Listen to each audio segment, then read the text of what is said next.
First and foremost, how should my dialect be? Because I know TikTok has a lot of sensory bullshit that kind of goes on. So do you want me to call it corn? You can call it whatever you want. I say porn. Oh, okay. Sweet, sweet. So when do you agree with the statement that porn is cheating or no? It depends. Okay, so then beautiful. So we're talking about things like a willingness to share your beliefs on it with your partner. Well, I think the question is, what's the agreement in the relationship? Do we are we grounded in monogamy, which indicates two partners, or would it be non-monogamy? Well, it'd be monogamy, but I Okay. don't If it's I don't monogamy, then the statement porn is cheating, I think, would be a true statement. and I think that's fair enough, especially if, and I'm not saying this is you, if you come from a religious background, right? Lust being one of those things that's, what's the word that I'm trying to look for? Pretty disagreed upon, right? Like when you get into a one-on-one relationship with a woman or with a man, you don't want to go out of your way to sit there and say, "Oh, I'll never think of any other women. I'll never get in contact, do any of that, blah blah blah, watch porn or whatever." But I don't associate self-sexual gratification with the idea of cheating. Cheating Yeah, takes the but consent out from your partner. masturbation by itself as an act is different than objectifying other people. They're separate Uh, things. Expand on that. Well, masturbation is when you satisfy yourself. Viewing pornography is lusting after and objectifying other people for your sexual desire and pleasure. You can watch pornography and not masturbate. You can masturbate and not watch pornography. Totally agree, 100%. I kind of associate that alongside with, well, so then I would assume that you think it's okay to watch videos of your partner and then masturbate to that. Well, it's not a question of whether I think it's okay or not.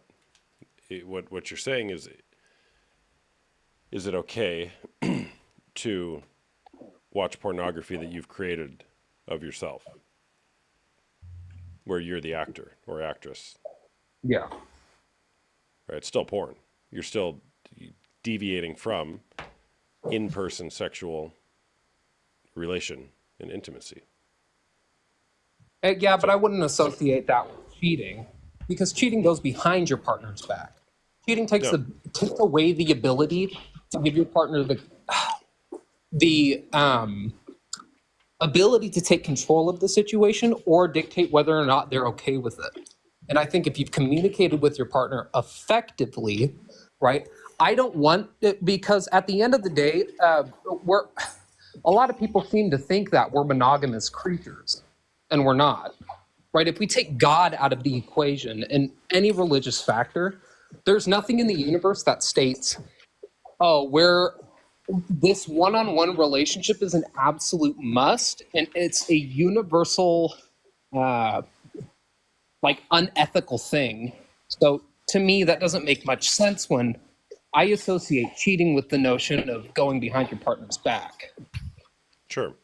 Well, then why would that be cheating? If I mean, you introduced the concept of a higher power here, so let's go with that. So if there's no concept of God, or we'll say objective morality, then on what basis would it be cheating or not cheating? My point, there we go. We're getting to some sort of agreement. That's exactly the point that I'm trying to convey here. Well, I'm asking you. You brought it into the equation, so help me understand it from that perspective. Well, I guess it's because for me, I see no wrong with self pleasure, whether it be you watch it from a video or you communicate with your partner. If it is in lines with monogamy, so long as you talk to them Well, and you have a just to be sexual clear, urge.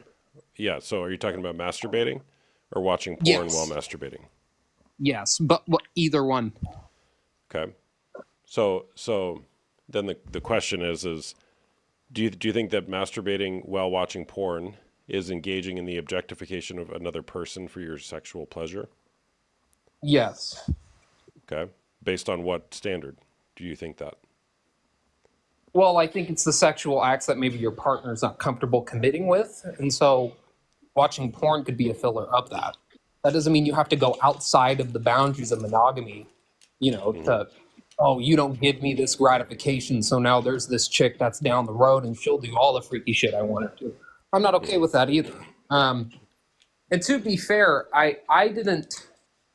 So I'm 28, right? So I mean, I don't have a ton of time on this earth, but I'd like to think that I have a rough good amount. And I used to be that. How do I say it with not coming off like an asshole? I wasn't a very good guy back in the day, and so seeing the importance of monogamy to me really changed my mind, because it's that one individual you are consistently able to rely on. Problem that comes with that is boundaries. Not that boundaries are a thing, but that you have to make self-sacrifices. And so when it comes to this notion of masturbating to porn, well,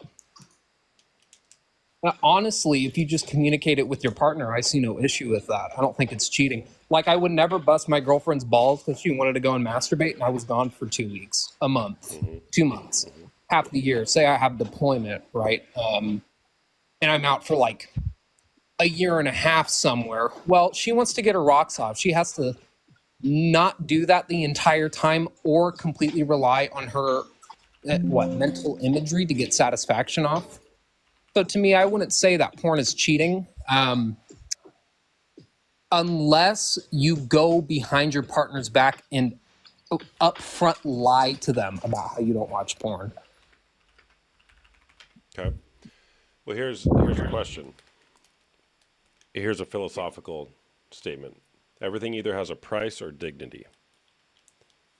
Everything either has a price or dignity. Let's just assume pornography costs something, right? I understand that you may not be transacting dollars to consume the porn, but let's just say, for the sake of argument, that you're paying something by watching pornography. Is that fair? Something had to happen on the level of commerce for pornography to be consumed by you. Like in regards to like emotional satisfaction or something?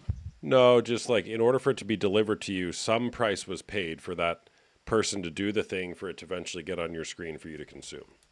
Oh, maybe I'm just not understanding the question. So are you associating that with the other individual making the pornography?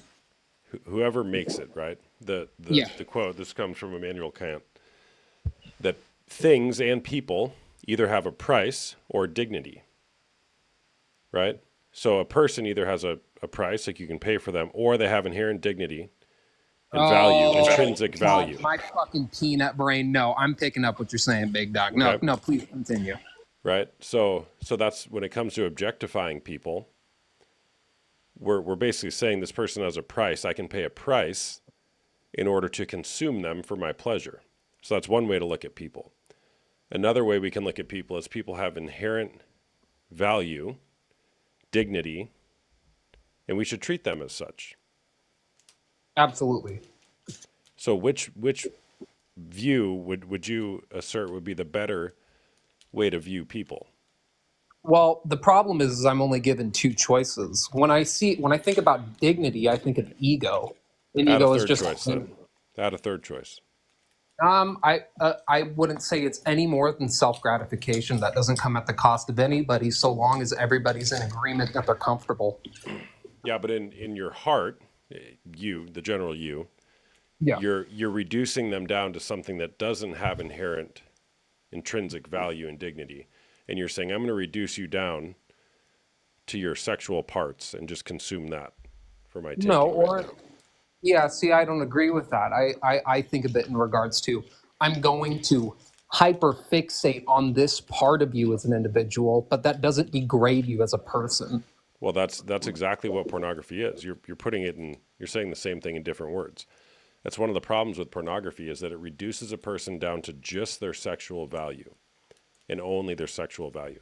If in the moment of watching pornography, let's say it's a woman that you're viewing, you were to say, hey, I'm going to look at this woman as a whole woman with a whole story. She's got a mind, a body, a soul. She might have kids. She might have a husband. She might have a father. Maybe she has a job.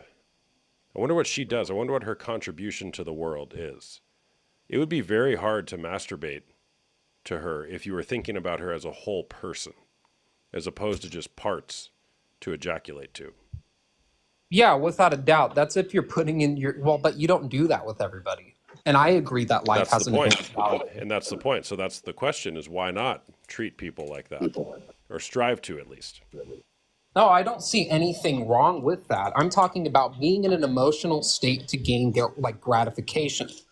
And so when that it really isn't, I would like to think that it's not the same way of the same way of communicating it, but in two different ways, right? Because what I'm taking from this is that you seem to think that it's a broken down structure to where the only thing that has value is that one thing.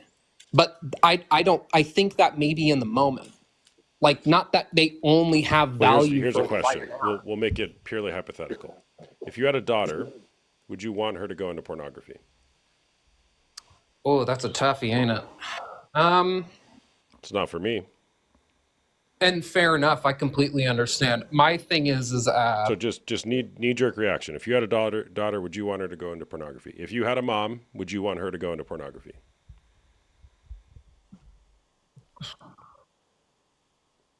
I don't know. I don't. I honestly, There's no right I or don't wrong, think I right? care. Nobody will judge you. Just what do you think? No, Yes or no? no. I'm really trying to think of like there's the social part of me that wants to sit there and dive deep into that and be like, oh, well, she'd be made fun of. But if she's safe, she's tested, and she's well taken care of, no, I Well, don't let's just care. say she goes into pornography the way the pornography is typically made, the illusion of safety and consent and all that. It's proven over and over and over that it actually doesn't work that way in practice. Oh, there's a ton of abuse within the pornography Exactly. industry. So let's just Absolutely. say I have seen a bunch your of stuff daughter like or that. your mom, would you want them to go into pornography? If it was under those circumstances and they're getting abused, taken advantage of, So absolutely just not. okay. But I So can't so knee then jerk reaction to that, yeah, right? That's like it's a you have to hypothetical wait. conversation. I got it, right? Yeah. So your answer is no. Then the question is why? Why would you not want them to go into that? Well, because I don't want to be. I don't want them to. I don't think anybody wants their significant other or their mother or their daughter or their son, anybody to go through any experience of pain. But Okay. that's not So the then the question hypothetical is I'm talking. if you're correlating participating in the creation of pornography as an experience of pain, why then would you also choose to masturbate while consuming it?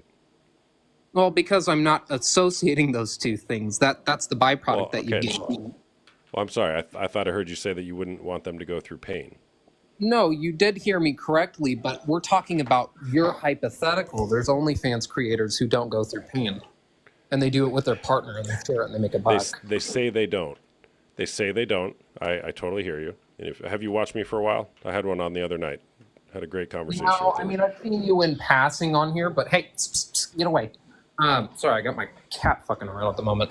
Anyways, no, I've seen you in passing a couple of times, and I think I've stuck by for like maybe a few minutes, and so I think you make some pretty valid points, right? Let's be clear here: the porn industry, especially things like Pornhub or Brazzers, whatever it's called, there's some fuck shit that goes on in there, and that I don't agree with. But talking about simply the act, right, of having sex and then posting it on the internet, if we're going to create hypotheticals, that right there with a partner that they're comfortable with, or a business, if you want to call it a business partner that you're comfortable with, oh, watch out, dude. Anyways, hold on. I need to, sorry, I got to put my cat away. They keep right by my feet. Come here, mama. Ugh. All It right. sounds like you Sorry treat your about cat better than the women on your screens. that. No, that's not a fair assessment to make, so long as they consent to it. That's not that. I don't agree with that at all. Not at all. Okay. So how much porn do you watch? I honestly don't know. Not often. Once a week, once a month, once a year?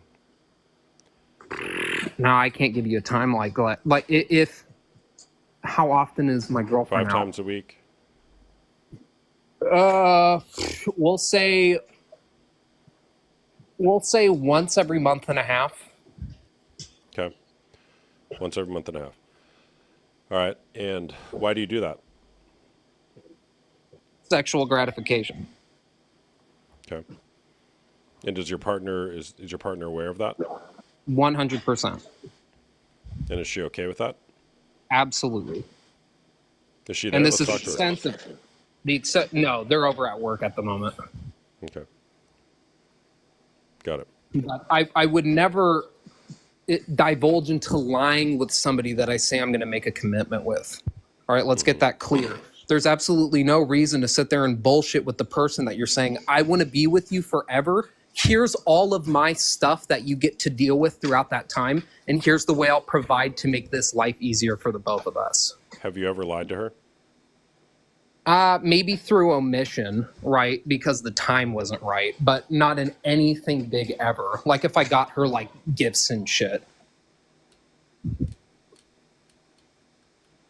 But I wanna jump back to that hypothetical that you made, because when you're making an argument like that, you're structuring it in a way that there's no possible way that I could disagree with you, because it goes against any sort of morality. Like, oh, he's comfortable with letting this chick get beaten, messed up in the porn industry. Well, that's not me. You agreed that that's how the sausage is made, right? No, yeah, but So, I'm so, not. and I think, look, I get it. You're totally right. It's valid that the questions are structured that way. Okay, I will not dispute you on that. And there's a reason why it's so easy to structure questions like that when we're talking about pornography and what it actually is. It's the objectification of other people. It is dehumanizing them for your consumption. It's taking away their full human value and only putting their sexual value. Look, like if sex is intended to be, I think sex is intended to be a beautiful act between two people consenting in person, mutually pleasing and serving one another for each other's satisfaction. If that's what sex is, I'm not asking you to agree that that's what it should be. If that's what it should be, then pornography is so far from that. It's like not even in the same universe. No, not at all. Especially if it's under that benefit. But again, that kind of reverts back to my point. Then the question would be, if that's what you think it should be, why not just strive for that, as opposed to a counterfeit? Well, because again, that just kind of leads back to my point prior, is that even as people, monogamy was never a thing. We built that with our partner because it's the way of separating us from our friends. Like, I'm not going to go and fuck my homeboy, right? And I've been in that position. But what do you think? Go ahead. Oh, no, you go ahead. But anyways, I can see the want and the necessity to put value on having a relationship with one partner, and then really, really hyperfixating on sex, right? Because again, it separates you from your friends. But things like that don't hold a ton of value to me. I don't sit there and go like, sex is the one thing that makes us just absolutely fucking banger. It's the most beautiful thing that you could talk about or experience. Because you can completely flip the notion. It's dirty, it's sweaty, there's fluids everywhere, you're pissing on each other's neck and they're spitting in your mouth, you get called a whore. Like, you can watch it from any type of angle that you want. That sounds like the type of sex that somebody who watches a lot of porn is engaging with. Oh, it's fucking dirty. It's nasty. Oh my or gosh. It's the type of guy who has good sex. Well, here's the thing is the thing, and I would imagine that there's way more that you're omitting here, but what you're talking about here is you see these things in porn. And by the way, I've watched my fair share of porn. Okay, don't get me wrong. And then we think that that's what it should be. We think that that's what a woman wants, or think that that's what a man wants, and then now we got to do that. But it's I don't agree with that. No. I'm asserting that to be true. Okay. That when we see it, there's a reason why. I talked to someone the other day who, I'll keep it relatively PG, but there's a lot of literature on this, but like strangling. Like there's like teenage girls now who are led to believe that a man strangling them as part of sex is normal. Oh, I've seen the data on young kids seeing that. Prior to actual development with having sex with another person. No, I think it's awful to introduce somebody to unrealistic expectations, especially at the under the age of 18. And even that's arguable. But the thing that I'm trying to explain here is, I don't know, how much value do you put on sex? and what kind of value do you put on sex? I think that really kind of boils down to it. Because to me, I see sex as a positive, but not a necessity. And I don't mean to be that guy because I am just some random dude on TikTok. I am no stranger to sex, right? Like I've had my fair share of experience. So when I'm talking in regards of, is it something that you keep with just your partner? Is it this thing that's so beautiful that it shouldn't be shared with anybody else and kept secret in the bedroom? It's like, well, at the end of the day, it's your body and your choice, your mind that you're capable of thinking out with your amazing critical thinking skills. The brain's a powerful thing, man. And so if you can authentically prove to yourself why the decision you're making is a net positive, I see no problem with it. Or if you just want to have an emotional sense of gratification, I also don't see a problem with it. It's all a matter of what happens to other people during that. Well, I would say sex has 100% value. It's actually the only thing that produces life.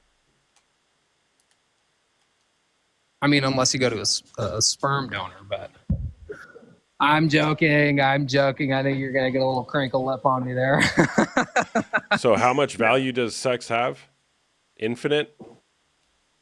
If you want to apply meaning there, but Well, why would we talk if we're not applying meaning? I mean, because that's just the point. You asked, is porn cheating, right? And so you're getting my thought process on it. Like, here's an example. Philosophy, not nihilism. I'll end it on here because my phone's actually at 5%. But I'm a nihilist, and one thing that people seem to misconstrue about this philosophy is that nothing matters, everything sucks, life is a social construct, and they forget the most important part of nihilism, which is you get to develop what holds meaning. You have that choice. That's completely up to you, because who gives a shit? Why does it matter? Who cares what other people think? And so if you want to apply value to sex, and then that value from sex means porn is bad, so be it. And I'm not saying it's that simple. But I'd love to get your take on it before I go, because I really do have to hop off TikTok. well, I would just ask you the question: do human beings have meaning and value? Absolutely, to me. Okay, why? Because we're too rare. Way too rare of a species. And if I were to decide human beings don't have value, and I would want to act on that, and maybe you see where I'm going with that. Say, hey, these people don't have value. Human beings don't have value. Let's look at what happened in the 30s and 40s. Would you say that that's objectively wrong? Yeah, subjectively wrong, but I can't tell from an objective viewpoint. No way. Okay, so you can't tell if let's just say, a world leader gone wrong killed millions and millions of people. You're not willing to assert that that's wrong, like without question that it's wrong. Well, yeah, if we're talking about the destruction of other people's lives, absolutely, it's a wrong thing. But again, why is it absolute though? Why is it absolute? In your worldview, why would that be absolute? If you just get to decide what has meaning or not, that goes against that being an absolute statement. No, because it's a subjective absolute, because to that guy did not subjectively believe that. He didn't think meaning was held in that area. I'm asking if you think it's absolutely wrong. Oh, because I think life has inherent value. Okay, and that's just your opinion. But if somebody else doesn't, are you going to rebuke them? Like, would you try to stop that person who's saying, hey, you know what? I don't think life has value. I'm going to go take life because it doesn't have value. Would you be like, all right, fine? Or would you say, absolutely. Hey, maybe we don't want to do that? No, absolutely. But I also wouldn't say that my viewpoint is the correct viewpoint, no matter how fucked up something is. All right, because so you're not willing to assert, even with the question of whether human beings have intrinsic value, you're not willing to assert that that's the correct viewpoint, not even on that one thing? Well, That no, absolutely agree that if somebody's getting harmed, and especially a large group of people, somebody should stop that because I would hope other people agree with my mindset. That doesn't mean yeah, everybody okay. agrees with that Yeah, mindset. man, but look, if you see inherent injustice, and let's just say the severe abuse, let's call it physical abuse of a child, would you just sit there and say, "Gosh, I really hope somebody comes along here and stops this and says it's wrong. I hope Absolutely. everybody else agrees with me so we can stop this." No, Or would you be like, again, "This is wrong. This must stop now." let's make something abundantly clear. I already made the description that what I said was I would absolutely try to stop whoever's doing any kind of harm. Well, let's even talk about family. Somebody goes and harms my family, right? I would hope that not only me stopping this individual who goes out of their way to cause distress to my loved ones, um, but I would hope other people agree with my mindset. Absolutely, it's a hard But truth. the question, I mean, here's the thing, man, and I'm going to get going here. Is it's like you're bringing a group think into it. Like, I hope other people. Why does it matter? Why don't you just No, decide honestly, here's what's true, here's what's not true, and let me only let me use that believe as in an that. example. I only use that as an example to better suit my argument that morals are dictated by the self. Antisocial personality disorder is a dysfunction of the amygdala and the frontal lobe where these people do not experience empathy nor remorse. So it's a subjective thing. Even neurologically, these people have some stuff that's messed up. So All right. I Well, think I'll just here's my clip. We're like so far off topic. People have intrinsic value. Period. Not because it's my opinion. I just think it's true. And second, I think we should strive not to objectify other people for our sexual pleasure. I would Give agree. me your give me your. Okay. Yeah, I would agree. But again, I'm just going to state my Do closing you argument. agree because it's true, or do you agree because it's how you feel right now? No, I agree because it's true to the self. Again, nihilism, my friend. Nihilism. It's Yep, true but to the self. I get you keep on using the word nihilism, and I know what that means, but it doesn't make sense. Like you're Because again, you get to dictate what holds meaning. Unfortunately, people do not believe in the same meaning that you and I do. That doesn't make something an absolute truth because it's wrong. yeah, just okay. We're gonna keep going in circles. All right, man. I'm gonna move on. Thanks for chatting. All right, take it easy, brother. Bye bye. All right, let's get back on track here.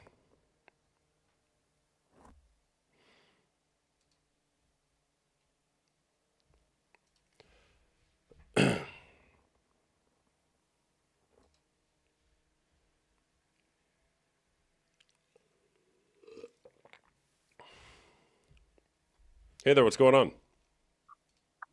Hey, what's up, man? I just came across your live. What's your name? My name's Austin. What's your name? Austin, nice to meet you. Anthony. What's up, man? Um, nothing. I came across your question, is porn cheating? And I want to know what you think. Um, So I'm asking you a question. You're coming on here to answer it, and then now you're asking the questions. well, I don't think it is, Okay, but why? are you online to change my mind or give me your opinion or what Do do you you want me think to try? about Do you my want me to try to change your response? mind? Yeah, sure. Okay. Are you in a relationship? Yes, I am. Okay. What are the agreements or boundaries that constitute your relationship when it comes to uh, sexuality? Um, I'd say, and excuse my vocabulary, if it's English is my second language. I'd say just being exclusive with each other physically. Um, I say you can look, but you can't touch. If we're out in public and you see somebody attractive, like, we're human. We're gonna notice somebody attractive, something attractive. We're gonna want to look. But as soon as you get physical with someone or something, someone else, I think that's cheating to me. Hmm. I don't know if there's any mods right now, Annie, and I see that guy. Should I ban that guy? Yeah, I'll ban that guy. Okay, so the one of the rules that constitutes the agreements in your relationship is that you can look at another woman or man, but you can't touch them. Is that right? It says your Mm-hmm. connection is Yeah. weak, man. But okay, yeah, so that's true. Is your girlfriend there? Can we get her on?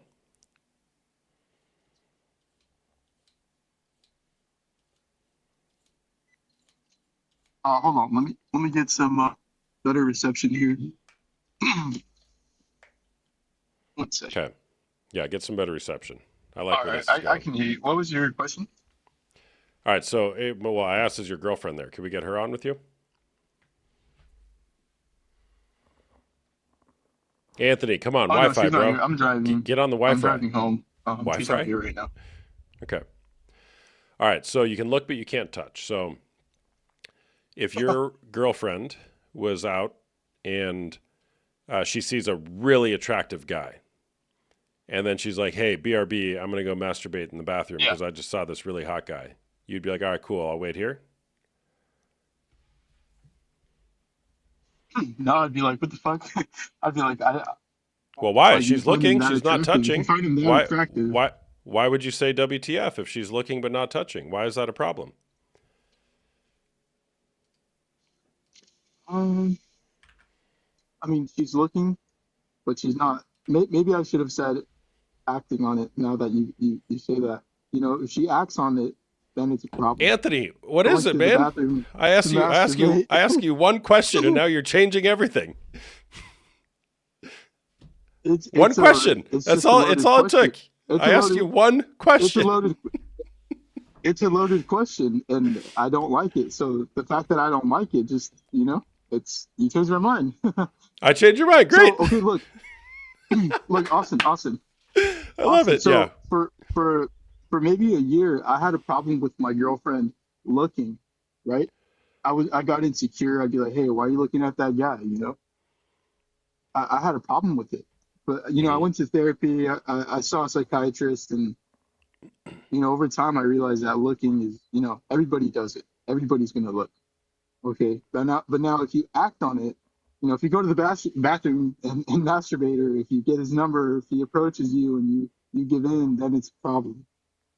Hmm. Um, so that's why I say, like, you can look but you can't touch. But if I'm too insecure, if I'm like, okay, you can't look, it's not okay to look, then how is she gonna feel?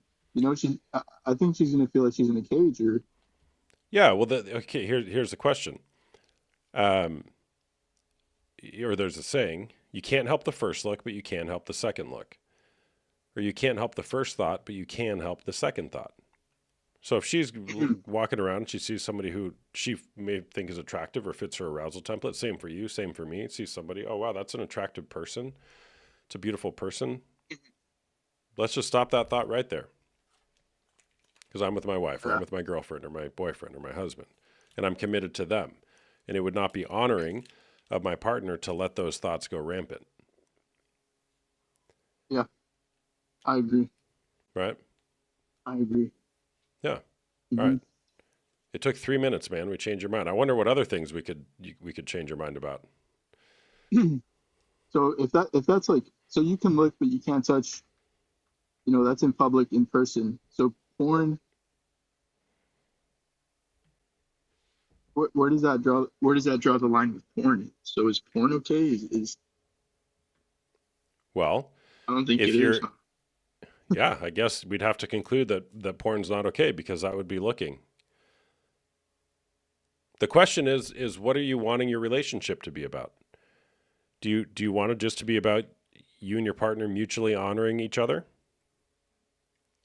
Yeah, I love that. I want Yeah, nothing more than that. So porn great. is cheating. Everybody, Austin changed my mind. Do you have like a fucking course or a I class or actually something I do, can man. join? Because I'm gonna be Yeah. I'm gonna be honest. Hey, Jazzy, calling me slow. I mean, Hey, hey, hey, put don't, yeah. yourself in my shoes. Yeah, look, Okay, Anthony, okay. honestly, like this will go down in probably my top 5 interactions I've ever had with somebody on here. So you're doing great, man. And the fact that you came on here, You came in hot, guns blazing, and then in like 3 minutes, you were able to eat crow and say, you know what, I changed my mind, and now you're asking me how you can get more. Like that mindset will carry you very far in life. So like, good job. All right. Yeah. So cool. So Yeah. I guess I could just pop off here. Yeah. To answer your question, though, I have private coaching groups for men who are struggling with unwanted sexual behavior, as well as women who are dealing with betrayal trauma, the trauma that ensues after discovering a betrayal. It does cost money. It's $99 a month. We meet weekly on Zoom. It's a great group of guys who are doing the same thing you are. We're challenging our beliefs for the sake of love and what we're creating with our partners and those around us in the world. And once we can get the objectification of other people out of us, it's a world of possibilities open up. It's crazy. Yesterday, the theme on my Wednesday call, literally, I talked about what lies have you been led to believe about sex and sexuality in your life. And one of the guys actually literally used that phrase. He goes, the lie I was led to believe was you can look, but you can't touch. That was the theme of our call. And to that person's partner who's in the chat, if you know who he is, I saw your name there. Gosh, I'm so glad he said that. It was such a cool conversation we had. So anyways, man, if you're interested in that, you can go to the link in my bio and get more info. Okay. Thank you, Austin. Thanks for chatting, man. See ya. That was amazing. What a guy.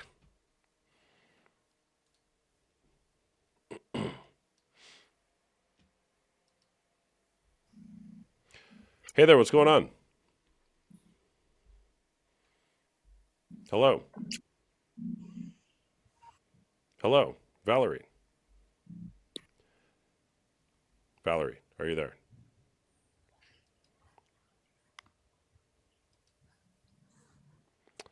Okay, no Valerie. White shirt tonight. We're changing everything up. Same shirt, different color. I don't know if I like it, though. I think the black's a better look on camera. Please don't snore. Oh, the snoring people are amazing. Yeah, that's what's different. Oh, it was an accidental request, Valerie. Well, sorry. What is different about this? How did you not notice? Hear Me Out. That's a cool name. Hey there, what's going on? Hello. Hello. My name's Courtney. Hi, Courtney. I'm Austin. Nice to meet you. Nice to meet you. I definitely do think that it is cheating. Okay. And Tell me the more. reason why, well, if you love a person, why would you entertain yourself with something that is so fake and not real? I spoke to you in your DMs one time, Yeah. and I told you Why do you that think? you saved my life. And why would you want to hurt somebody that you love by doing that also? Mm-hmm. Why do you And think people do it?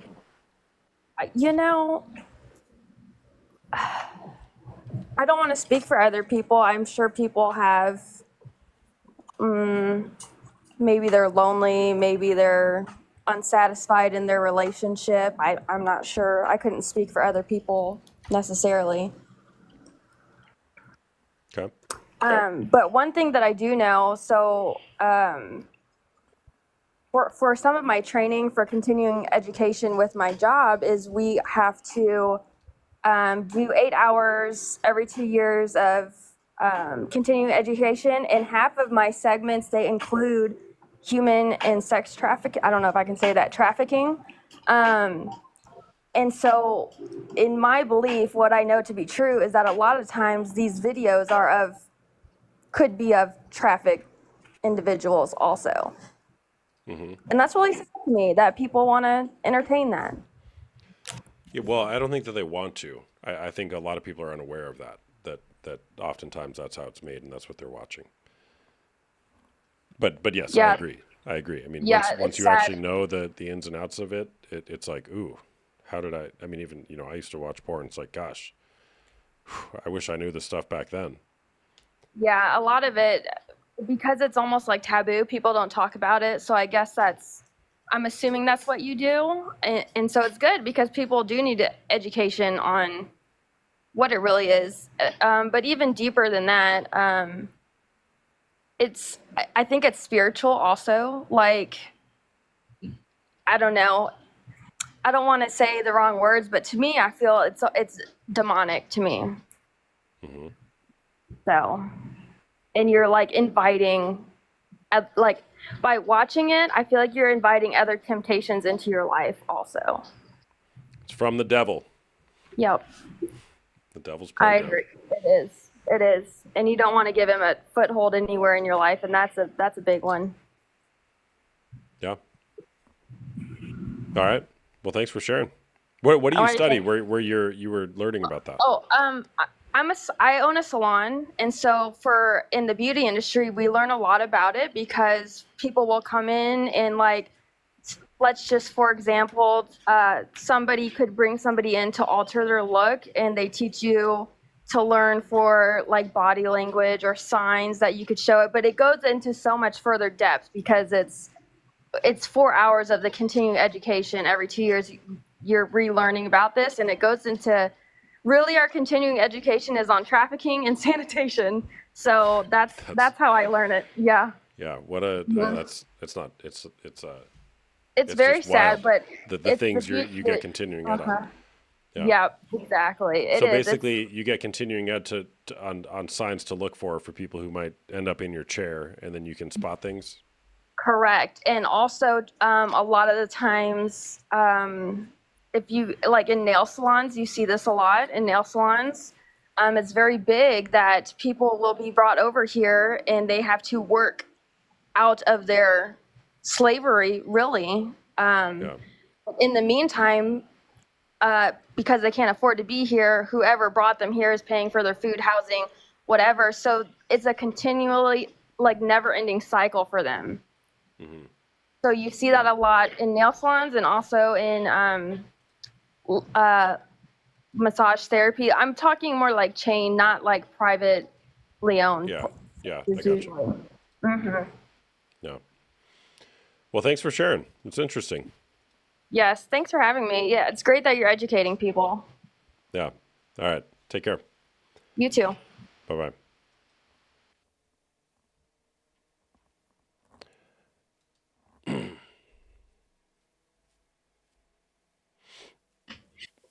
Hey there, what's going on? Hey, never much. How about you? I'm doing good, thanks. Are you 18 or over? Yes, I am. I am 21. Cool. Well, what's going on? I joined this live.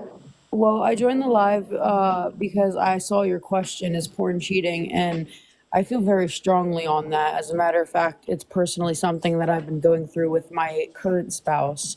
I do believe that it is cheating, but I believe that men like himself have a certain mentality that it is addictive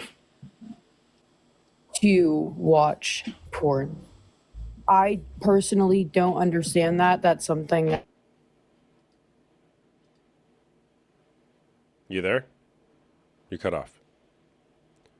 I'm sorry. Oh, that's okay. But my boyfriend has shared with me that it is addicting to him to watch porn. I still struggle with it. I still feel very insecure. I don't exactly understand the mindset, but I also have a friend who talks very philosophically about a lot of things, and he also somehow agreed that it is addicting. I don't understand it honestly, Well, okay, I but agree. I agree that it's addicting. But how that's so? that. I, Well, you I can get just well because you want to go back to it. It can become compulsory. But the question is he just like, well, hey, it's an addiction, and then he's like, is it the mindset of, well, I can't do anything about it because it's an addiction, or is it a, hey, it's an addiction, I want to fight it? I mean, I can get addicted to more or Snickers bars. less Yeah, more or less, it's more of a back and forth. Honestly, one time it's addicting. I can't do anything about it, and then the next it's I want to stop. I will, and then cuckold and goth sluts are in his search. Yeah. Well, here's the thing. I was actually reading one of my favorite books, Unwanted, earlier today. One of the guys in the group volunteered to do a reading group, which was awesome. Unwanted by Jay Stringer. And in chapter 1, he talks about, I'm paraphrasing, I'm probably going to get it wrong because I usually get things wrong. But he talks about how soldiers coming back from Vietnam who were addicted to heroin, I believe it was.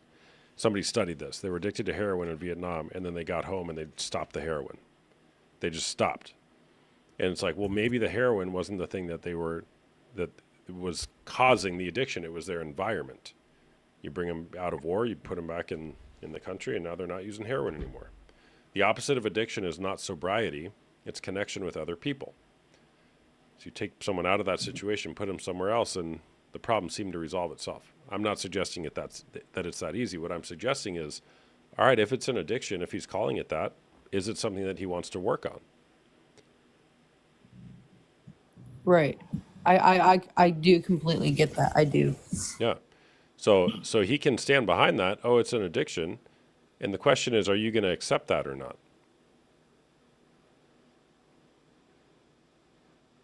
Two things To can a be certain true. extent. It can be an addiction and something you want to work on. Right, exactly. And I feel like it is something that should be worked on because morally, I agree with everything that you've been saying. Morally, I feel like that it is wrong if you're in a relationship to lust over other women in that kind of sense, like sexually. Especially because, like, it just a lot of women, I'm not saying this is for all women because there are some women out there that don't feel insecure when their men are doing that, but a lot of women do feel very insecure. Starts messing up mentalities really bad, stop eating, you know what I mean, all that other good stuff. Yeah. Morally, What do I you, do feel like it's wrong. what are you hoping to be different? Honestly, just like none of that. I mean, it's not like I don't do anything for him, you know what I mean? So like, I mean, and we have a kid together, so it's I don't know, you know what I mean? Just none of looking at other women, especially like out in public. That's like a big thing. Like even as coworkers, I notice him looking them up and down, stuff like Yeah. that. How long has this been going on for? I'd have to say like 9, 10 months now, around the time that I got pregnant, which was a Okay. big insecurity for me. And Yeah. it's not like I changed much at all either. I barely even gained any weight. So like I didn't even really think that was a big deal. But And you use the word your current husband. Why did you use the word current husband? just because it's my current spouse. Like, did you have a prior spouse and do you intend on having a future spouse? No, I do not intend on having a feel. Well, I mean, no, I just, it honestly just depends. I mean, if shit gets, better, Yeah, because stuff like this can I'm only just go curious why on you for use so that. long. There's a comedian my wife follows. I don't think he's a comedian, some sort of influencer on Instagram. He's hilarious. And he refers to his husband as his current husband because he wants his husband to stay on his toes. So Oh he my always god, calls him his current husband. So that's every once in a funny. while, gosh, my wife will send me one of those. I'll be like, that's hilarious that he does that. But That's funny. yeah. So, but I genuinely was just wondering why you use that language. So here's the thing: is you can lead a horse to water, but you can't make him drink. It sounds like you're wanting. I mean, you said you're wanting something to be different here with regard to how he is handling his sexuality. We'll call it that. And I would assert to you that you have way more power than you think. Not power in terms of control, but power in terms of like influence over how this goes. If it's just, oh yeah, I watch porn, I ogle after other women at work, and when we're out, sorry, can't help it. Well, you can say, okay, or you can advocate for something to be different if that's Oh, what I you're wanting. definitely do. I Okay. definitely do. There's been multiple nights that I've cried to him, asking him to stop. He's done things like taking Safari off of his home screen. So it's not like he hasn't been trying, but then, like I said, there's other times where he'll just use the excuse as to it's an addicting, I can't stop. I can't do anything about it. I mean, we even had an incident where I found out that our entire Yes, Slow relationship. Boogie, if you drop a galaxy, I'll bring you on next. Sorry, go ahead. No, I'm sorry. But we even had an incident for a while where I found out it was about 2.5 months ago that our entire relationship he was spending about $50 to $75 a month on OnlyFans. So it even got up to the extent where you were paying for it, you know what I mean? And to that extent, I believe that's where I can call it addicting because he is spending money on it. But Who else in I his just life knows that he's dealing with this? honestly, I feel like just me and maybe his one friend that he might have said something to. Okay. Well, I would imagine that he's carrying shame. And if it's hidden, it will fester.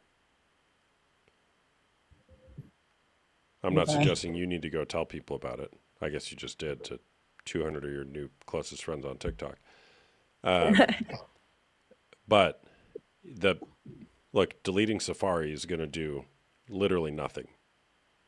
No, exactly. And that was my thought process on it, is that he can do more. It's just it doesn't really seem like he is doing that. And that's what's really aggravating me, is that you can do more. I even have it on his phone on the Apple settings where you can't look up those websites. It'll tell you it's blocked, but he'll go in his settings and unblock it real quick and then look it up, and I'll find it in a search history. I mean, he even Yeah, went so to the point of, after I blocked all the regular porn websites, he found a new one called Red GIFs. It's like literal GIFs, like 6-second videos that repeat themselves of porn, which I don't understand that. But like, he's going to certain extents to get past certain boundaries. yeah. So here's the thing: is the methods that you're employing. Would you say they're working or not? No, talking to him isn't, trying to block it isn't. Yeah. So here's the thing: shame festers in the darkness, but it can't stand being spoken to the light. Part of Right. the healing process, part of the recovery process, is he's got to name the shame, bring it to the light, talk about it. That could be a therapist, a coach, a counselor, a faith community, recovery community. That's one part of the equation. And then also figure out why he's doing it in the first place. What led him to that point to do it in the first place? So Right. my encouragement to you guys would be, hey, look, we've tried some things. Great. A for effort. We tried some things, but it's not working. So could we try some other things here? And I promise you, people recover from this all the time.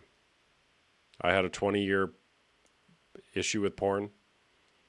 I haven't watched porn for at least 7 years. Okay. I mean, this is what I do, so I see it all the time. I want to tell you, it is possible. Okay? Okay. And so find the resources that are going to help you. It's not the betrayed partner's job to police their partner. It's going to make you feel more and more traumatized the more that you keep finding things when he's breaking through those barriers. Right. Is that true? Yes. Very true. Yeah. So thanks for sharing. Of course, and thank you for talking to me. That honestly helped a lot more than anything he's ever told me did. Well, that's like sorry, can I make a silly analogy? Yeah, go right ahead. Okay, I have a 3-year-old. It's like asking my 3-year-old, hey, what can we do to prevent you from eating more candy? And then having the 3-year-old give you ideas. Right? Right. So I'm not saying that your partner's acting like a child, right? That's by no means is that what I'm implying. But you get the point, right? You're right. Yeah. All right. All Well, right. thanks for Well, sharing.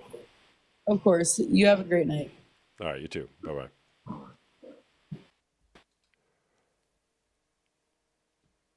Yeah. This girl should just leave him. Like, it's that easy. She's 21 and she has a kid. That's not helpful.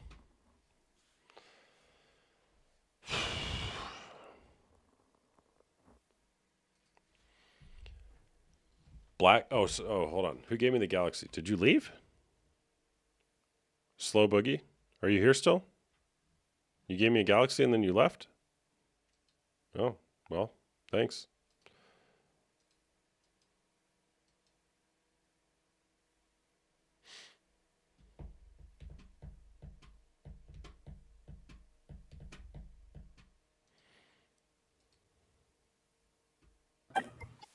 Whole Hello? ground. Hi there. What's going on? Can you hear me clearly?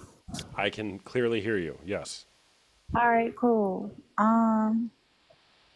Thank you for having me on. Like what was the introductory? Do you want to know about me or something? Oh, And well, are you over 18 or over? yeah, I'm 18 and Okay. over. All right, cool. Well, what's up? Is porn cheating? Oh, okay. Well, you're talking about doing it or watching it? I can go either way. Which one do you want to talk about? Okay, well, I used to be a pole dancer. I mean, like, like a at the tip club or whatever. And Uh-huh. I say it really just depends on the understanding you got, but 100% of men that I've met have a problem with it. So I think more to men see it as cheating. Uh, if I was in a relationship with somebody who was in that industry and I decided to have a relationship with them, then it wouldn't be cheating to me. It would still depend on like the essence of if they're trying to do it behind my back or not. Okay. Slow Boogie, yeah, I'll bring you up next. You were gone when I was in between guests here, so I'll get you next. All right, so are you still a dancer? Uh, no, I'm an instructor now. I just pole dance instructor. Okay. Do you do OF or anything? Yeah, I do have one. Okay. All right. Well, here's a question. Can I ask you a question? Sure. Yeah, I was hoping you would. All right. Do you think a woman's body is a marketplace? I think it's like the oldest marketplace in the world. Yeah, in the profession of marketplaces. Yes. Okay. Do you think a woman's body should be a marketplace? I think in essence it just is.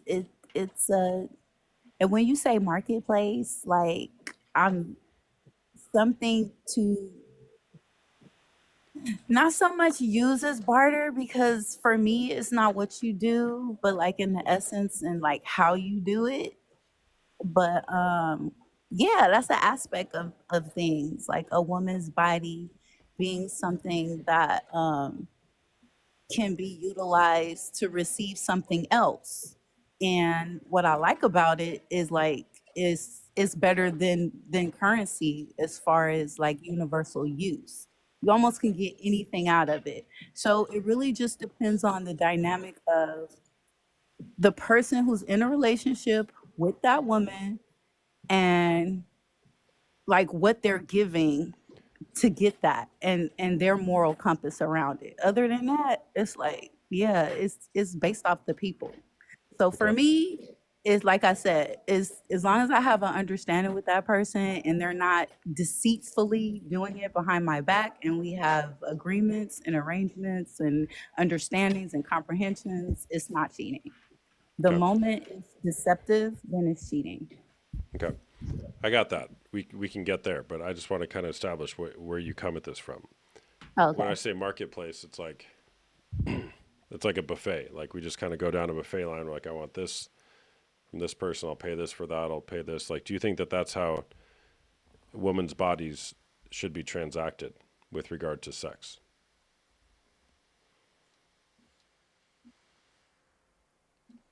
Like we're just walking through a buffet line. Dang, because I feel like in nature, essentially, that is what kind of happens. It's like you want what you want, and you're only willing to give until you find what you want. Well, That's kind of how, my neighbor's got a yeah, Maserati. It's pretty nice. I want it. right. Doesn't mean I go take it. No, of course not. So are you talking about the possession aspect of it? Yeah, do you like? Is that how it should be? That we're just walking around paying women for what we want?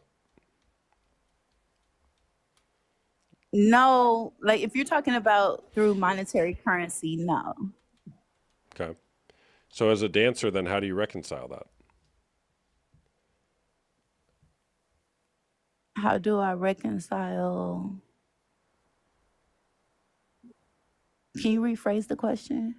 Yeah, if you think that it shouldn't be like that, and you were / are still contributing to that, how do you reconcile that? Oh, like, I don't own the strip clubs. I don't have much influence over the politics of it all. As like even as a group, it's like the need for money trumps that, and the situation and creation for the need of money trumps all that, and I don't have much of a say so in that.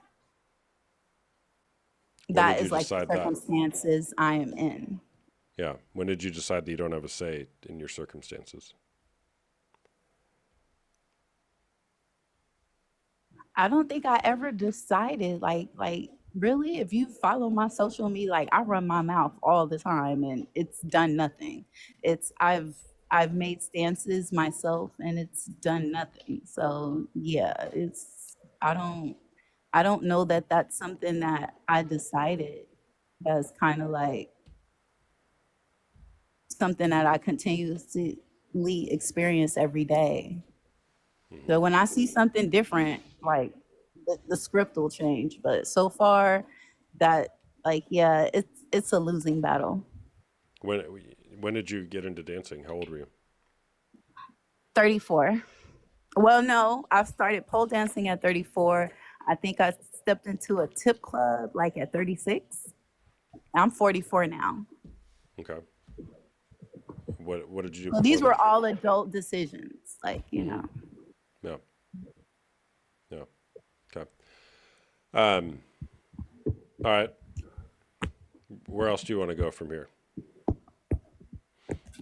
Um, I don't know. Like I feel like I didn't do the repentment and the wanting the the the next leap of information. So like, where does that put me?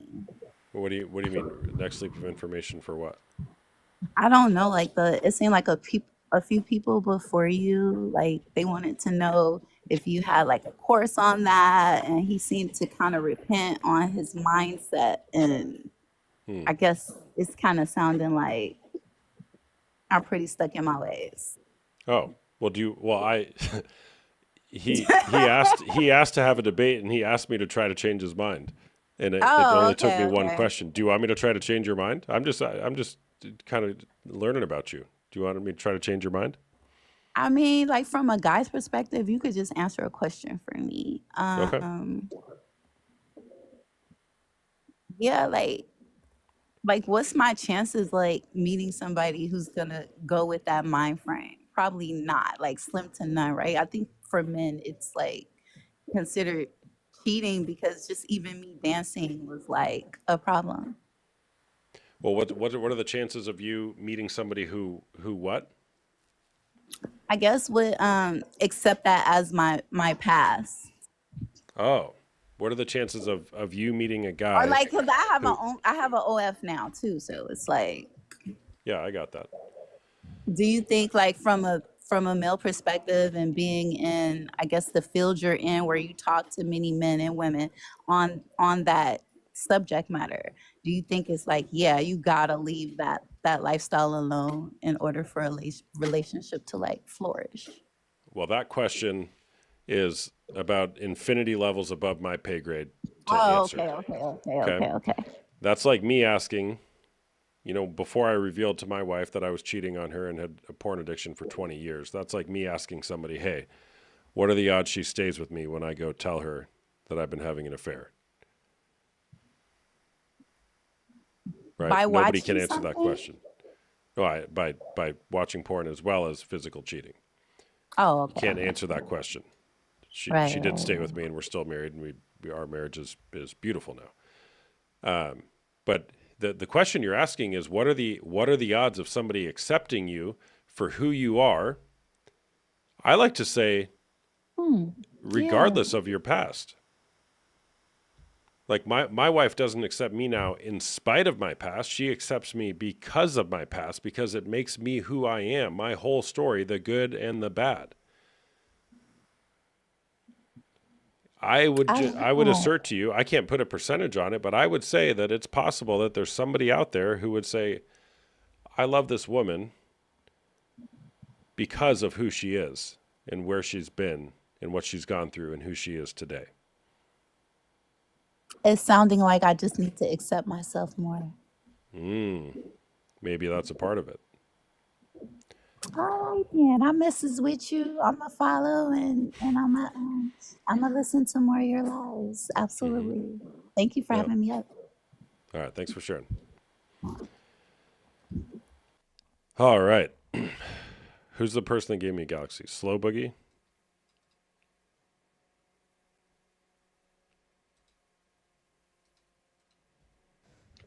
Hey How's there. it What's up, man? going? Good. Nothing much. How's it going What's with going on? you? I'm doing good, man. Thanks. What's up? I was just wanting to talk about the topic and Porn? see if I can get porn. You said you mean corn? You mean? I'm just messing with you.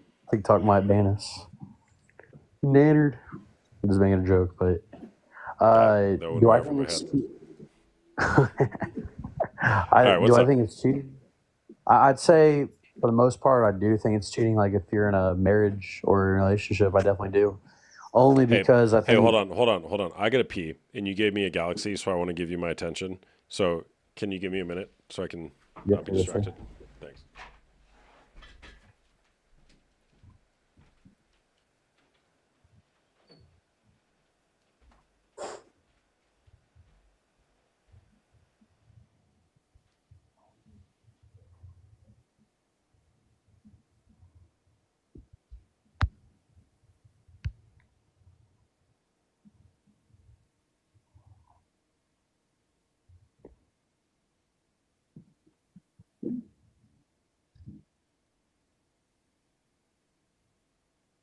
How's it going?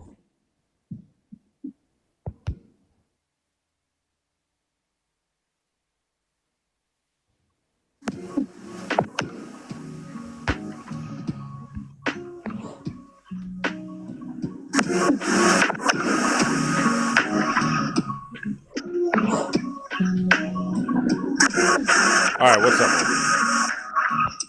You said what? A real good host would have a bucket under the table. I should. All right, what's up? Yeah, I think I have echo. Let me mute myself real quick. Where'd he go? You know how much my wife loves me? This is TMI. She got me these little urinal bags for when we go on road trips because I have to stop and pee like every 30 or 45 minutes. So they're like these urinal bags that have beads in it so it absorbs it. TMI, but it changed my life. All right, what's up, man? I was just here to talk about the topic and see if we agree or disagree. And I Okay. think we do agree. I don't know. We might agree for the most part or halfway. I don't know. We'll see. Do I think it's cheating? I definitely think it is cheating just because, well, for a few different reasons. I think it's just cheating because, we're attracted. I just know as men, I don't know if you're a Christian or not, but beside the point, Like, I just know as men, we're attracted by what we see, you know, and usually, most of the time, not all the time, women are usually attracted by what they hear, you know. And I feel like it just gives men, you know, a different image about women that they shouldn't have, you know. Hmm. That's why I think it's kind of cheating, you know. I think it's cheating the mind, if that kind of makes sense. Hmm. Okay. How old are you? I'm 25. All right. So are you in a relationship? No, sir, I am not. Okay.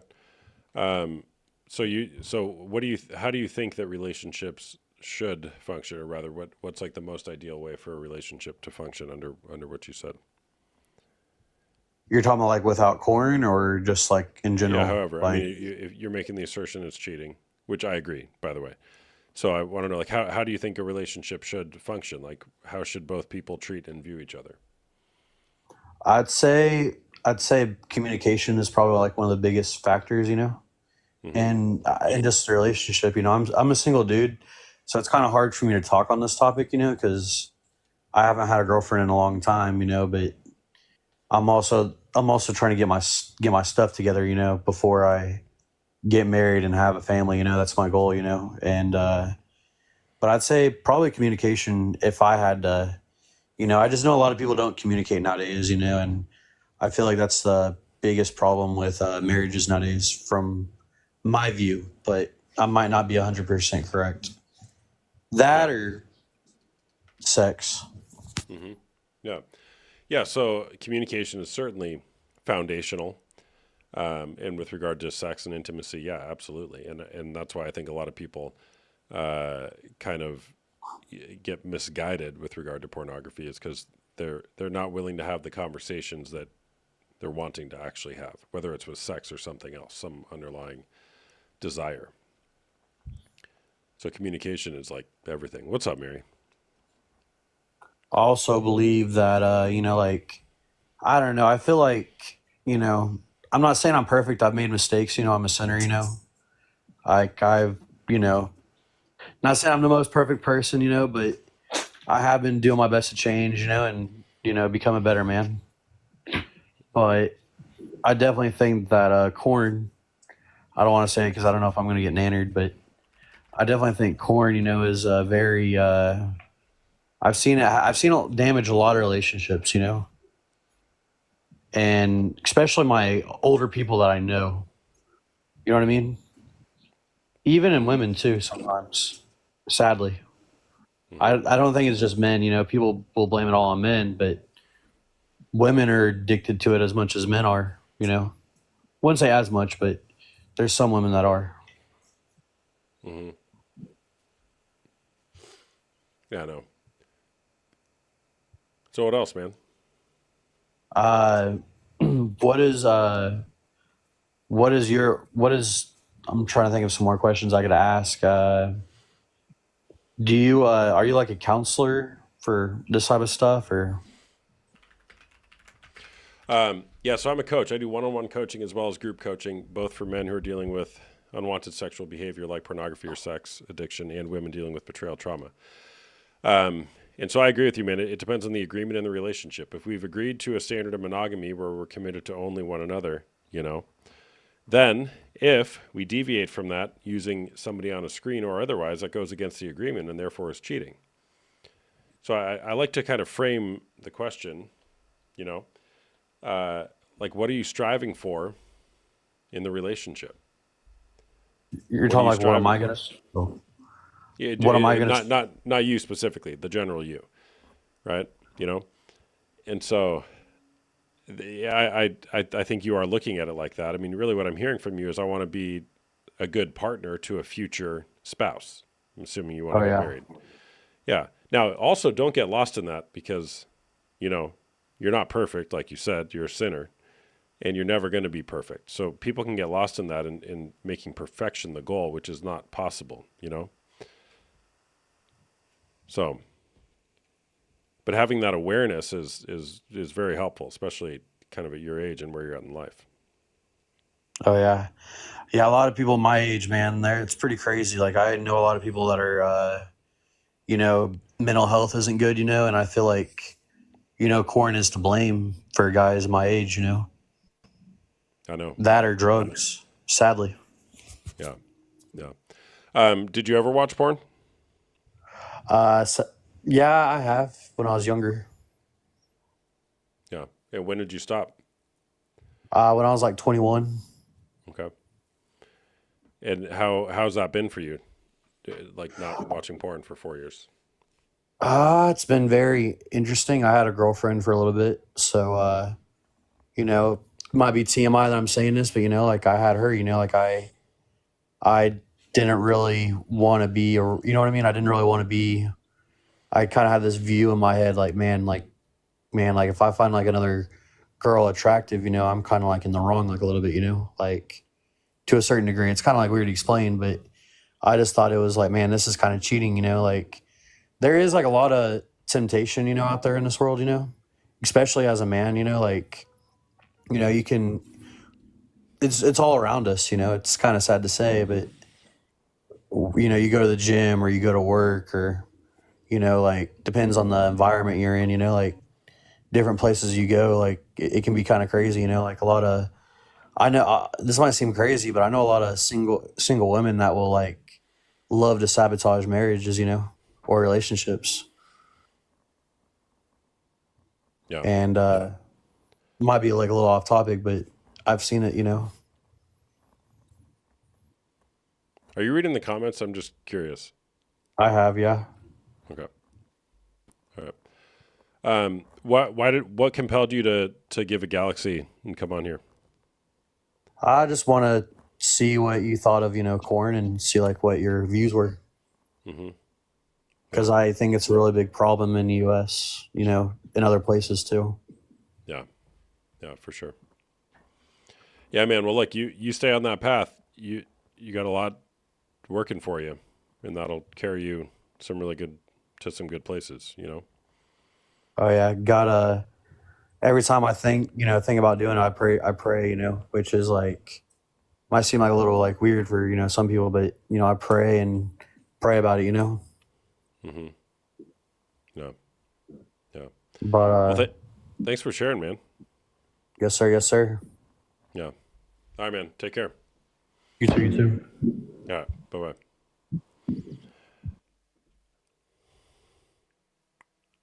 There's a reason it's free and easily accessible, right, Austin? If it's free, you're the product. If it's free, you're the product. People don't like this one. People like to argue with me on this. And I don't have a good explanation. It just makes sense to me. But you're paying with your soul. Little bits of your soul are going out every time you watch porn. What's up, coach? How much does a Galaxy cost? I don't know. They're like $10 or something,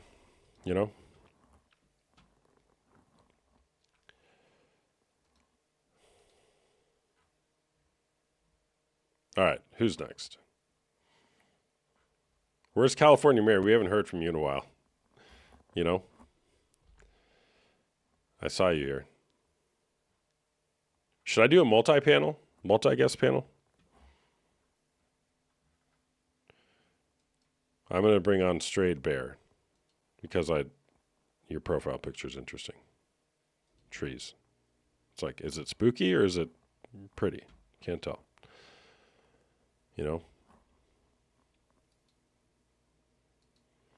Johnny 06. We talked before, right? All right. Hey, what's up? Hello. Man? What's up? Nothing much. Been a little while since we spoke. Yeah. What's going on? Nothing. I had an update for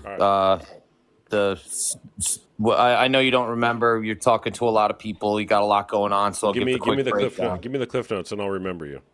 Yeah. So I want to say it was like 2 weeks ago. I came on your live in regards to is porn cheating, and I told you I didn't think so. I'm involved in a relationship with a girl. We're not married, just dating. Been 9 months. She doesn't have a problem with it. I said that I watch porn. You had other people on the panel as well, too. They were saying things as far as if you watch porn, you support sex trafficking, which I don't agree with. With anything bad, there's good, vice versa.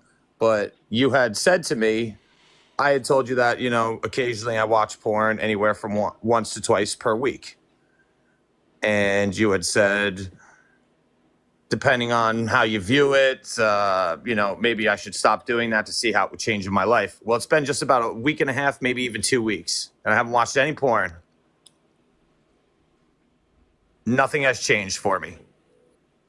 Give it 6 months and then come back and report. Okay, I'm just saying, but I don't feel any different.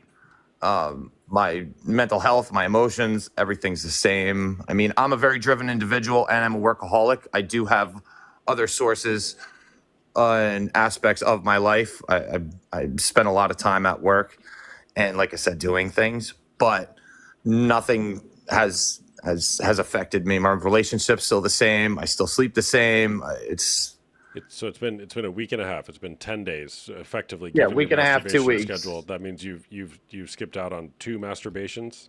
Yeah, I wouldn't expect anything to change. Yeah, maybe. But like I still, I'm still having, intercourse with my girlfriend. I know a guy who went to the gym for 10 days and No not a whole lot results. changed. Yeah, no results. Yeah, I was like, what's going on here? There's no results. Yeah, well, I figured I'd come in with the update. I mean, 6 months or whatever. So let me ask you this: as opposed to, let's say we take porn, out of the picture, as far as what most people do when they're watching porn. If I'm doing that without watching porn, is that the same thing? If I'm, fantasizing over situations between people or me and another person? In masturbating? Yes. It has, I mean, the brain science would suggest it's still a problem. And if you want to research more about that, go to the link in my bio and watch Dr. Trish Lee's content. She's got the best stuff about that. So the short answer is yes, it's still a problem. And the neuroscience unequivocally supports that. But also, too, with science and things, there have been a lot of studies where they say it's healthy to masturbate. Yeah, a lot of OnlyFans girls come on here and tell me. Oh, how OnlyFans, healthy it is I don't- that I they don't- sell yeah. their bodies, right? But Yeah, I just don't 'cause I don't support any of that. Valid point. Just because a study says something doesn't mean we should believe it, right? But I like to apply kind of some intuition and experience as well when I deduce these things. You can go find a study that'll support anything. No, of course, 100%. But let me ask you, I know, you're a coach and things like that. As far as your opinion on masturbating, that's something you shouldn't do? I wouldn't say it's something you should or shouldn't do. I don't know enough about you to tell you whether you should or shouldn't do that. No, The I'm saying question overall, is- like a person to live like a healthy lifestyle, not being, addicted to porn or watching porn while being in a relationship if the other person isn't okay with it. That's what I'm saying. Like, I'm curious the thoughts on masturbation, if that's a good idea or not a good idea. Like, does that promote a healthy lifestyle to masturbate, or it promotes a healthier lifestyle to not masturbate? How much in the hypothetical is the person masturbating? We'll say once to twice a week. Okay. Well, it's not a simple yes or no, is the short answer. Gotcha. But I would say where compulsive masturbation, frequent masturbation can lead you, generally, not always, but generally, you become reliant on it and use it as an emotional crutch to deal with your stress or anxiety or depression, whatever it is that you're feeling. Not depression, depressed thoughts, right? And so it can become a tool to aid in that, but it's not a very good tool because you have to keep using that tool in order to get the relief. Well, let's take that off the table as far as someone habitually doing that, in the sense of that they're using that as a crutch or an outlet. I'm saying as far as, someone masturbating for the endorphins that are released when they do that, the release, both mentally and physically. They live a healthy lifestyle. They're not addicted to any substances, but they do enjoy the occasional sexual experience with themselves. Mm-hmm. So what would say, like, you have a lot more knowledge and know about, you know, with talking to so many people and things, as far as from what you've seen, what would you consider a healthy habit as far as masturbation? Someone that isn't using it as a crutch and things. Would it be once a month, once every 6 months? Is the person in a committed relationship? Yes. Okay. I would first ask, what's the conversation that you've had with your partner, and what agreements have you guys made with one another about what's acceptable? Well, they have no problem with masturbating. They do it themselves. Okay. So there's an agreement that it's okay. So Correct. it's not a black and white answer, man. That's the thing. It's not like it's one time every 6 months. I would Well, say, we know when it becomes unhealthy, as opposed to when it we know when it becomes unhealthy, but we don't know when it is healthy. It's like that's what I'm getting from your responses. I would agree with that. Yeah. Yeah. Generally. I mean, look, you know, can masturbation be used as a tool? Sure. Is it like playing with fire that can send you down a really slippery slope? Yes. And just to be clear, I'm talking about masturbation, not watching porn while masturbating. Correct. Right. So, but again, I think the better answer is, well, how are you using it? What's the history with it? How have you come to rely on it? And what does it do to you when you get involved in it? Right? Like I've been there, you know, when I was watching porn, I would be like, I'm not going to watch porn. I'm just going to masturbate. I would still feel bad after masturbating. I understand that. That's happened to me before. Like you feel disgusted. Yeah. So It's so short-lived, though. Short-lived. Well, yeah, but I think that tells you something, right? If you feel disgusted after doing it, okay, then the question would be, is this useful for me or not? Well, it's happened a couple times. I can't say, you know, it's happened a small amount of times. Even just like with, you know, having sexual relations with somebody that, you know, maybe you had been, you know, thinking it could have gone one way, but instead it went in a bad way. Mm-hmm. It's kind of like that was the similar feeling that I had, both with the masturbating and being involved with someone sexually, that really I didn't think was such a good idea after the fact. Yeah. Yeah. So if you're genuinely interested in this topic, man, which I think you are, I would, Yeah, no, again, of course. I would encourage you to go look up Dr. Trish Lee on YouTube. Okay. And I refer a lot of the guys who I work with when we're talking about just masturbation to go watch her content.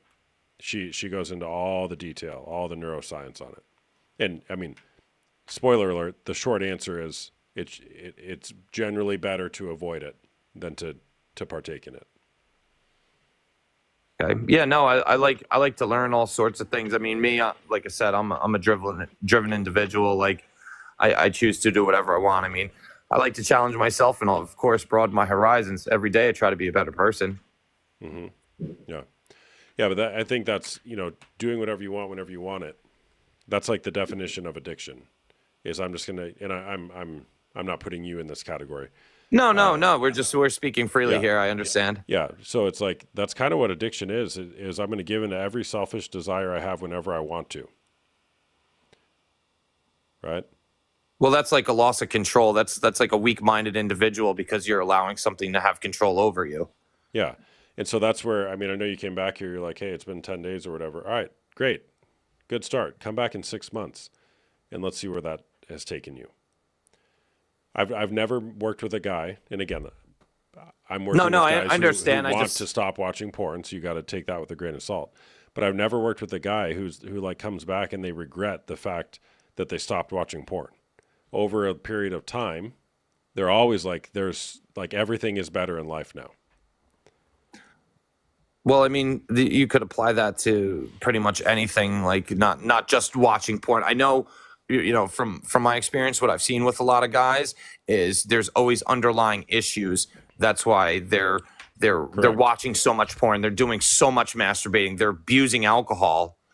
100%. You know, their work performance, you know, suffers significantly, you know, and their social skills barely functionable as far as approaching or dealing with anybody of the opposite sex.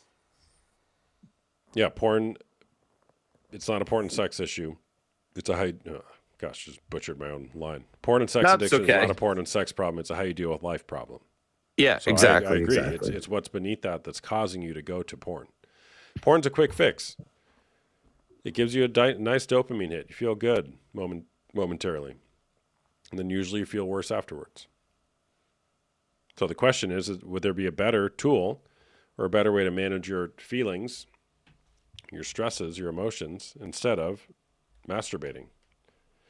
Yeah, I mean, me personally, when I, life is, feeling like it's not going my way, like I do a number of my hobbies. I'm actually trying to learn the guitar, and I'm really not good whatsoever. Mm-hmm. But I'm trying. Yeah. Well, good start, man. Come back in another 10 days and tell us how you feel. Yeah, I'll jump back in whenever. I think you're a super cool guy. I think it's great that you have the lives trying to help, people and give guidance from your experience, and great. I think it's great.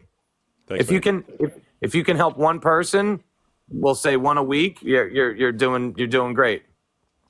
Well, I think I'm And doing I really great respect then. that. Appreciate that. Yeah, Of thanks, course, man. keep up the good work. All right, later, bro. Take care. Danielle, yes. I will now never forget, since I forgot you before.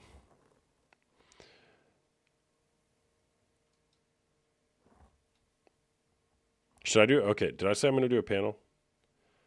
What's the name of it? Dr. Trish Lee. She's linked in my bio on the resources page. Go to the link tree and then go to the resources page. She's like one of the only people I have linked to there. Hey there, what's going on? Hi, so I'm curious, what is your opinion? Do you think like porn is cheating? Well, what do you think? Do you think I think porn is cheating? No. I don't think so. I mean, You don't think I was on your that last... I think No. porn is cheating? No, I do think you do because I was on your last live. But when does Okay. it become like a restriction? Like when should it like, I don't know, like when do you have to compromise with that? What do you mean by that? Because it's like, I feel like it's unrealistic sometimes for your partner to stop. Or is there Okay. men out there that actually eventually do stop? Look at this other guy. Like 2 weeks ago, he was like, yeah, porn. And he's like, yeah, I stopped for 10 days. Almost like just to prove a point. Yeah, they can stop. The question, I'm hearing the question is it realistic for me to expect my partner not to masturbate while watching other women have sex on a screen? Is that what your question is? Yes. Okay. Well, do you think it's possible? Yes and no. Okay. Okay. But what makes it cheating? Well, if you're in a committed monogamous relationship with another person and you've said something like, I love you and only you, I'm going to commit myself only to you, mind, body, and soul, and then you deviate from that, whether it's using a person on a screen or otherwise, wouldn't that go against the agreement and therefore be cheating? Absolutely, you're right. Okay. I just wanted to hear it. Okay. So why are you asking these questions? Because it's nice to hear it out loud. It's nice to hear a man have that mindset, I guess. Okay. What are you really wanting to say to your partner?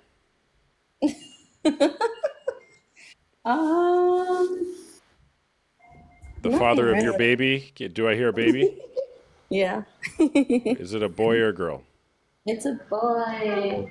All right. So what are you wanting to say to your partner and the father of this, I'm going to say, beautiful little baby boy about his behavior? What do you want to say to him? We're like, I guess in a way, we're a compromise, right? Like, how can it not be cheating? Okay. What do you want to be different? I don't want to feel like I'm controlling him not to watch porn. Okay. Because then I come out as a controlling partner. Well, has your attempts for control worked so far? No. Okay. So you're doing a pretty bad job at controlling him. Yeah. You can't control another person, but Yeah. you can die trying. That's for sure. Yeah. So how do I do it when it's how do I state that without being controlling? You express the longings of your heart to him. I guess I should do that more. Mm-hmm. What are you longing for? I don't know. I guess just not to do that. No, no. I don't think that. I don't think you're longing for him to not watch porn. I think there's something way bigger and more meaningful than just a guy that doesn't watch porn. What are you really longing for? I guess self-control. I feel like you just gotta have self-control at some point of your life.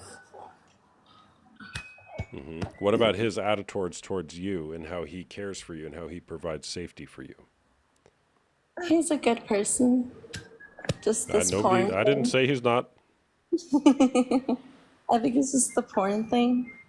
Because I honestly do consider it cheating, but a lot of people don't, Mm-hmm. you know? So when does it become cheating? I don't know. When does it become cheating? When does it feel like cheating for you?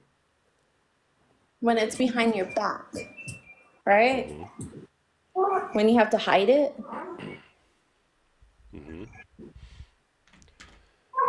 So, how long have you guys been together? A long time. Okay. I am laughing because of my baby's here. Yeah. Well, here's the thing: is that controlling is not going to fix it. It's not going to change much of anything. So how do I say it without sounding controlling? Make a request.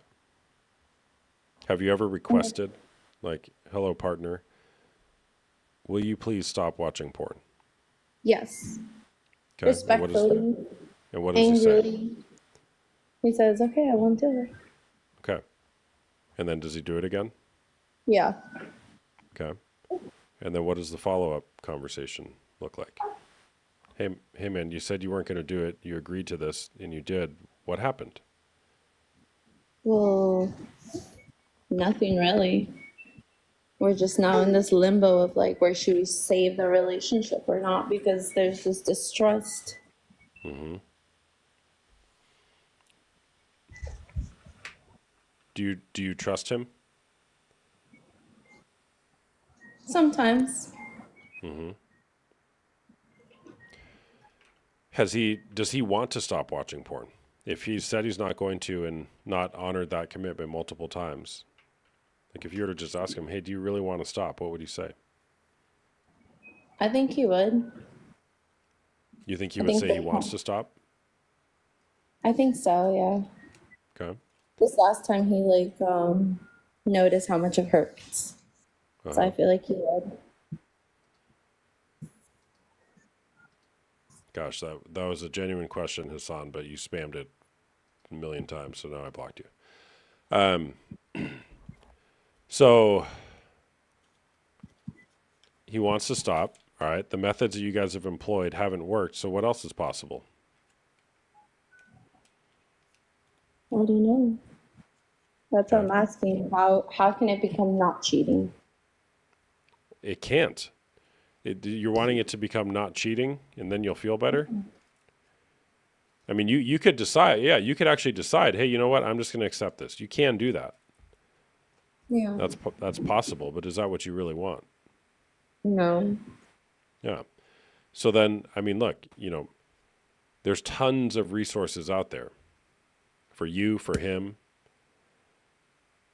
therapy, marriage counseling, right? Like there's lots of stuff. Here's the thing. Let's just broaden this. There's an issue in the relationship. There's something going on in the relationship that has fractured trust. If we agree that relationships are founded on trust and communication, and that's been fractured, wouldn't you want to say, hey, all right, we got a problem here. Let's get help. Yeah, 100%. Right? And it's like, it doesn't matter what the thing is. Is it, is it porn, or is it that, I'm trying to come up with a silly example, but I can't right now. Or is it something else? Is it, hey, this is not that hard, Austin. Somebody give me an example. Is it porn, or is it in-laws? Our in-laws are driving us nuts. I can't stand your mom. Okay, well, let's get help. Let's talk about it, right? Yeah. Gosh, that was way too hard to come up with. I should run for president. Thanks for the gifts, Bree. So you see what I'm saying? Like, there's a problem. All right, no problem. Like, let's get help with it. The methods that you've employed up until now aren't working. All right, let's try something else. How does that feel? Yeah, we're definitely going to do therapy. And this is going to be one of those hot topics. Great. When are you going to start doing therapy? No idea. Okay, well, so that's a hope. That's not a plan. Yeah. I guess Right. you have to plan it more directly. Yeah. So, all right, well, thanks for sharing. Thank you. All right, bye-bye. All right, should we do a panel? We'll do a panel. Here we go. Oh, I should have, Bree, who are you? You sent me gifts? Oh,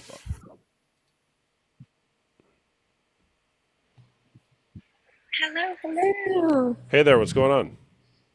What's up? How are you? I'm doing good, thanks. Oh, I've been wanting to join this live for a while. Well, okay, not really for a while, but I saw you live the last time and I joined too late and you were tired. So I was like, oh, I need to get the next one. And I finally did. Okay. Do you do this topic often? It's the only topic I do. I'm a one-trick pony. Oh, gotcha. Okay, I'll let somebody else go first. All right. Well, there's Trying to four of collect you my now. thoughts. So now it's Hello. like the awkward way of like, how do we get this started? Oh, can you guys? I didn't say it ahead of time, so you don't have to turn your camera on. But if you want to turn your cameras on, be my guest. All right. Well, who wants to talk first? Nobody's going to say. Okay, I'll go first. Okay. So let me just ask you the question then, Bree. Why did you join? Why did you request to join here? No, you're muted. All right. There you are. You're back. All right. Okay, Why did you request to join? I just wanted to share my thoughts because I feel like I have mixed feelings about the whole thing. Like, I feel like it definitely can be, but it also isn't. And I just have like a bunch of reasons on why and why not. But I'm not saying my reasons are right. I mean, who's really right? I guess maybe you can like educate me more. But I don't know. I don't really know what your thoughts are. I think you're against it, or maybe not. I haven't listened enough to really know. But do I just go into like what I believe and like answering the question, or Sure. I think yes and no. So like if you're in a relationship and you guys decide that this isn't okay, I'm not okay with you watching or me watching, and you kind of both agree on it, and then that person goes behind your back or does it anyway, regardless of your feelings, even if you agreed on it, then I believe that that is very wrong. And that kind of like breaches trust. I think that because I guess that's what a relationship is built on, is trust and all of that. But at the same time, I think that if you guys kind of both go into it and are okay with it, I think it can be a good thing because, like for example, if I'm unable to, do that with my partner, not saying that my partner goes crazy if I don't, like they're very understanding. And if they wanted to, because it's been a while, to release whatever, then, that's fine with me. Like I wouldn't ever be upset about that. But my issue lies in somebody that like does it or has an issue with it. Like I had another ex who I was cool with it, but then it became all he cared about. And then that was when it wasn't okay. I don't know. I feel like it's very like situation based, if that makes sense. I don't know. I feel like there can be a healthy way to go about it, but then also like very unhealthy way. So I feel like I don't have a straight answer. I feel like yes, it can be, but it also isn't. I don't know. Does that make sense? No, it doesn't. Damn it. Okay, You tell me asked me. why. I don't know. Well, to be honest, I don't know. You just said a lot of words, and I'm not really tracking with you. Oh, okay. I'm just saying yes and no. Like, I feel like it can be for some people. Like, if you decide, if you agree with your partner, you guys both sit down and you say, I'm not okay with you watching porn. You know, this makes me uncomfortable. And then they do it anyway. I think that that's very wrong, Yeah. especially if you guys both agreed on that. But if you guys both go into the relationship and you're okay with it, What's then up, I T? don't think it is. Okay, so it That's comes kind of down to where the I stand. agreement. Yeah, it comes down to the Yeah, agreement. it's I all got about you. agreement. Yeah, I agree. Oh, If you awesome. agree, but the question is, again, you said it can be healthy. My question is, if we were to agree, somebody's echoing. I think it's you, Catherine. No, Mackenzie. For me?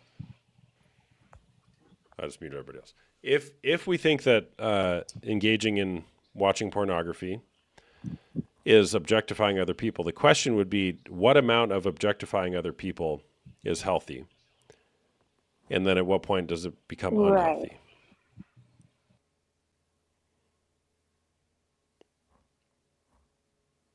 And you're gone again. All right, I'm the best. Oh, sorry. Oh, you're back. Okay. I think it's just if that person starts developing like an emotional connection or they start it starts setting like unrealistic expectations in the relationship or they, put more effort or they show more, what's the word? Interest in watching porn and all of that versus being intimate with you or like things like that, I feel like is when it really becomes an issue. Or if they need that to be able to be satisfied, kind of thing. Instead of using it as like a tool, you know, if you guys aren't able to be intimate due to period or health issues or whatever the case may be, just in my case of what I've gone through, right? I can only speak for myself. I feel like that's when it becomes an issue. Okay. All right. Let's hear from some other people here. I'm the best. What do you Of think? course. What's up, man? What's up? I would say that I think it is the least worst way of cheating. Yeah, I definitely think it's still cheating, but it's like the least worst way of doing it. Okay. I definitely think it's worse than like flirting with someone like, in person or something like that. So, I mean, that's all I got to say. Okay. And I therefore, don't know if you have any response to that. well, let's just say that's true. I'm not saying it is, but let's just say that's true. That it's the least worst way of cheating. What do we do with that information? I don't know. Just don't do it. Don't partake in it. Okay. So still, even if we can agree or acknowledge it's the least worst way of doing something, then we should strive not to do it anyways. It reminds me. Of course. Yeah. This is actually part of when I do like my disclosure exercise. It kind of talks about other things, where you felt shame. But my first job, one of my first jobs I had, I was taking a little cash for myself, we'll say. Right. I was a young kid. Right. I thought it was so sneaky, and I thought it wasn't that bad. I didn't rob a bank. I didn't steal from my parents. It's a couple dollars here and there. Right. It was the least bad thing I could do as a kid. That destroyed me. Absolutely destroyed me. Who I was, my character. It's like, what? This is who you are, Austin. You're a thief. You steal. Mm-hmm. Right. But it was less bad compared to other things I could have done. But the problem with it is that it was where my heart was saying it's okay to steal. Mm-hmm. Right. It's okay. Nobody will know. You won't get caught, which I did get caught, by the way. I'm very glad I did. Right. So the question would be, again, in that analogy, well, even though it may be the least bad thing, should we try not to do it anyways? Oh, definitely not. It's still immoral. Yeah. Okay. Yeah. All right, that's pretty much all I had to say. So. All right. Well, I'm going to go. Thank you. Oh, you're going to go. Okay. All right. Mackenzie, what do you think? Hello. Can you hear me? Yeah. Hi. Yeah, I actually joined because I was going to seek your advice because I'm actually, my husband and I are dealing with kind of this issue. Anyways, I personally do see it as cheating.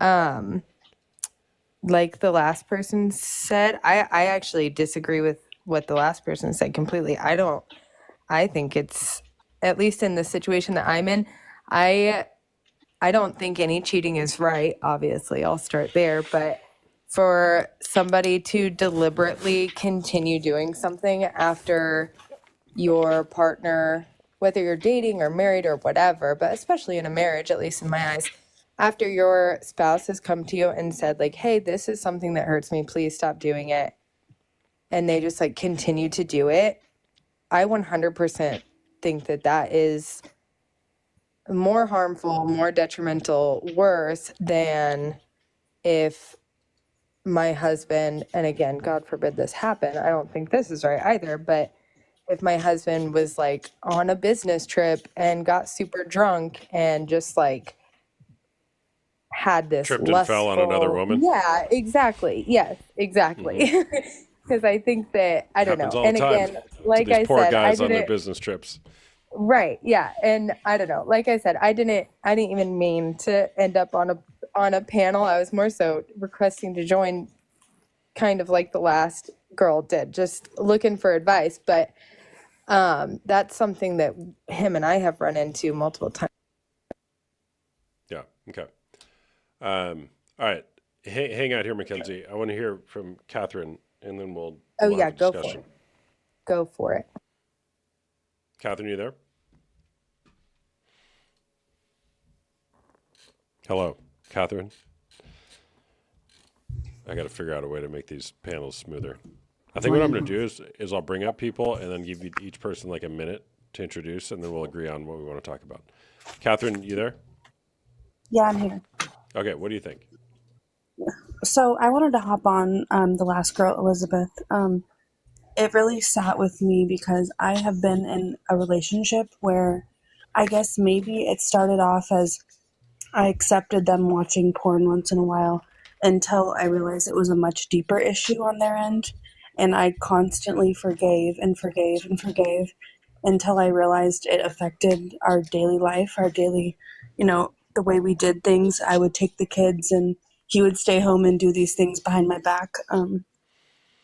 And I guess men think it might be a temporary release, but for women, it really affects how you view yourself. I mean, I've had countless nights just seeing what he watched and comparing myself, because what else can you do?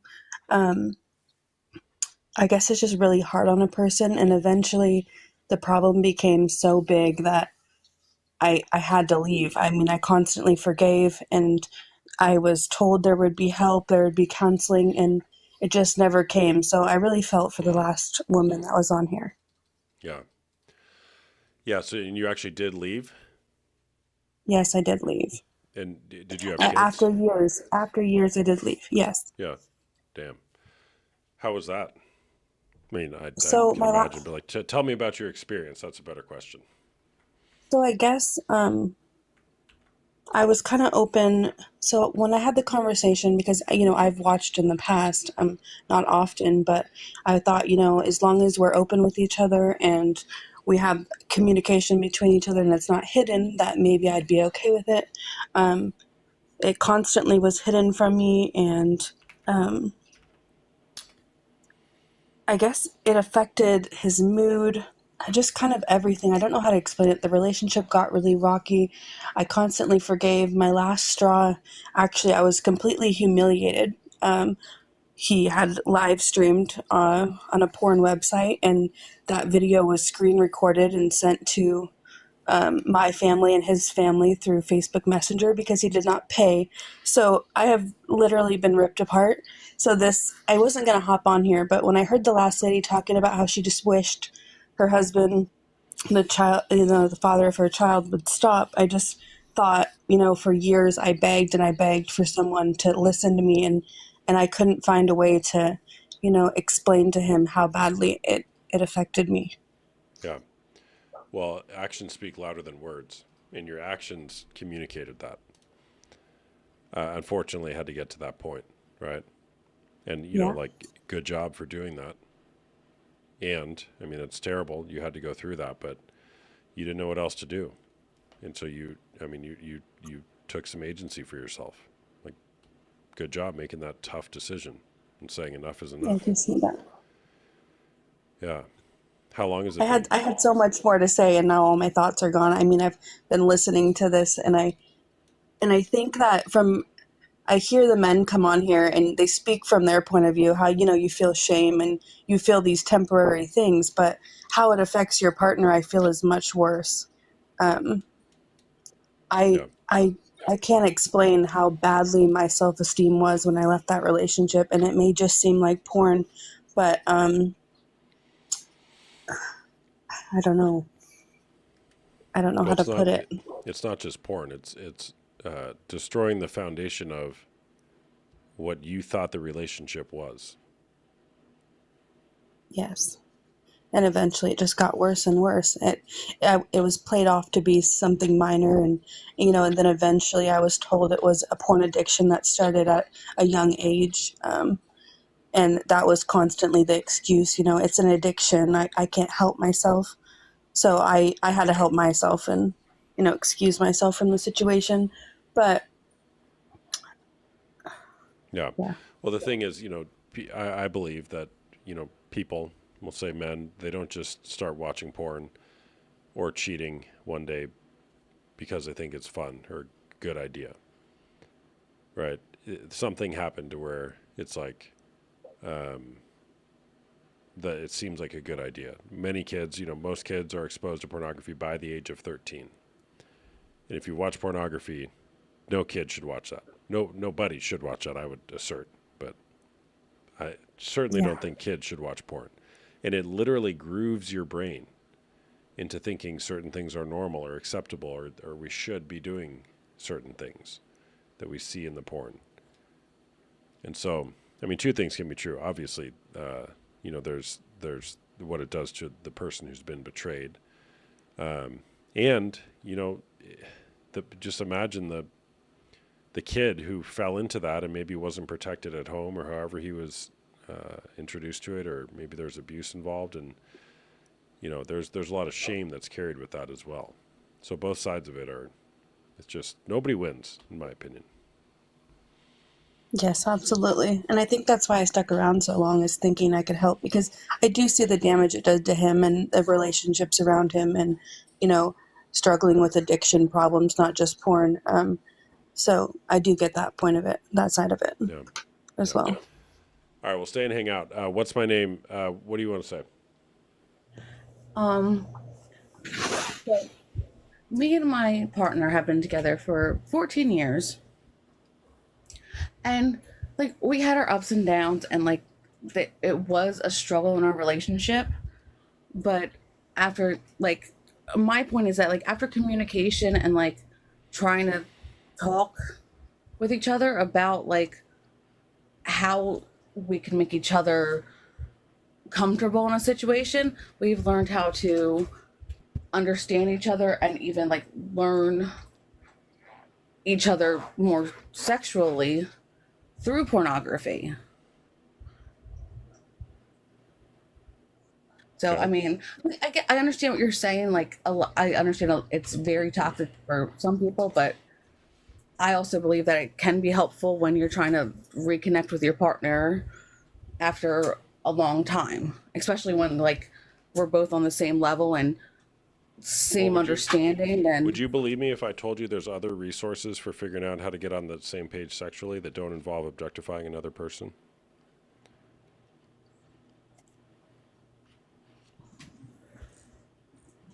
I mean, like It's not a trick question.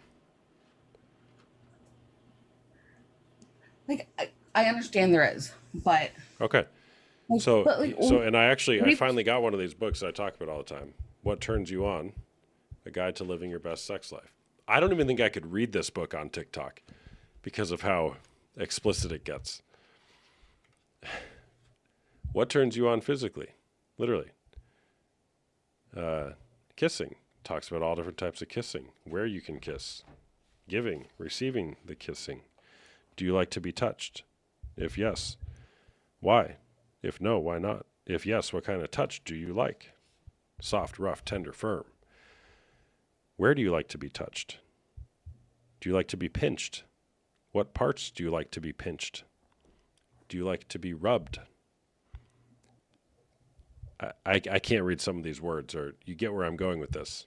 Yeah, Okay? I like we communicate like also, but it's Yeah. Even some of the pictures in this book are like they're have no.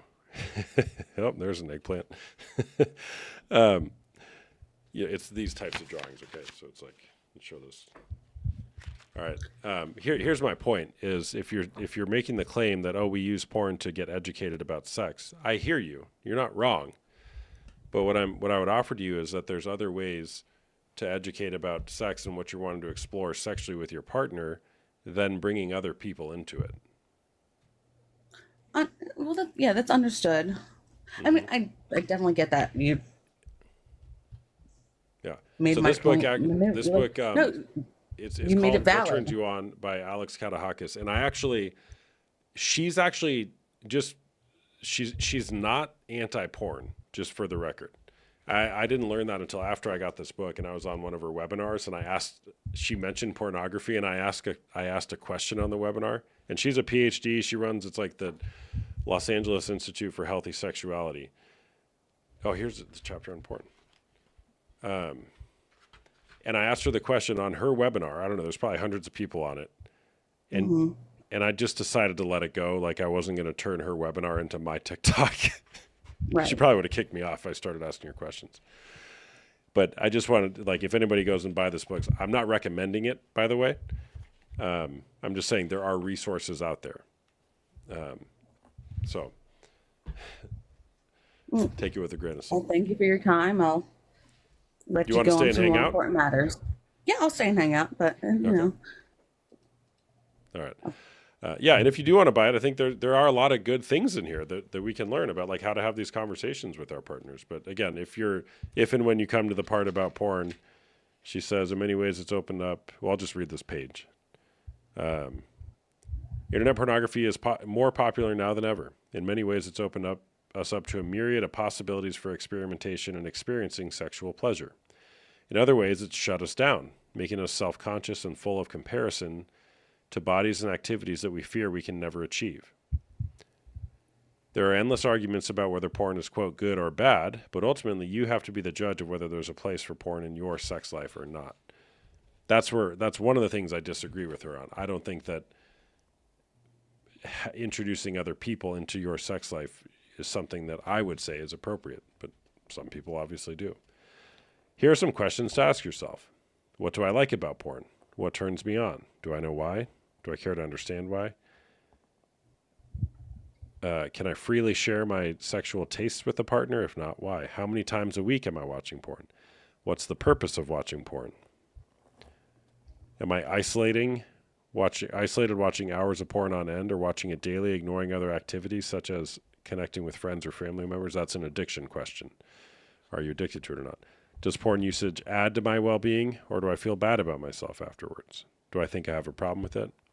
So there's a bunch more here, but that's what she says, at least in this book, about it. Okay, so now we have a panel of people. What do we want to talk about? Yeah, thanks for sharing. I just want to say something really fast. Sure, go ahead. Totally unrelated, but related in a way, because I'm laughing. I was sitting there laughing for a moment at the fact that the last live I was on, there was like a woman that got so mad about you never bringing women up, and here we are with 4 women on the panel. Look, somebody even in the comments just a minute ago said something like, and I got to not engage with those comments because they're so... Of course. They don't even, it's like, read the room. Somebody said something, I don't know. But yeah, it happens all the time. I can never win. Of course. That's why you don't read the comments. I know. I totally get why you don't. I really do. What did you want to talk about? Like, what topic do you want to talk about? I mean, I know this topic, but it's like a specific... I know, porn, but like, what about it? Like, what else?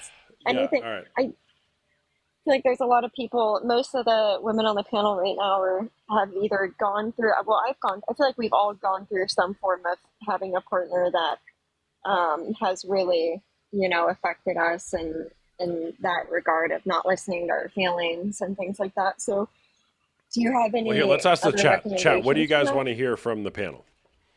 Yes, that's a good idea.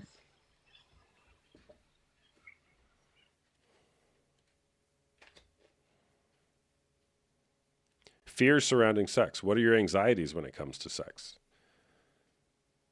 I won't be, and these are designed to talk about with your partner.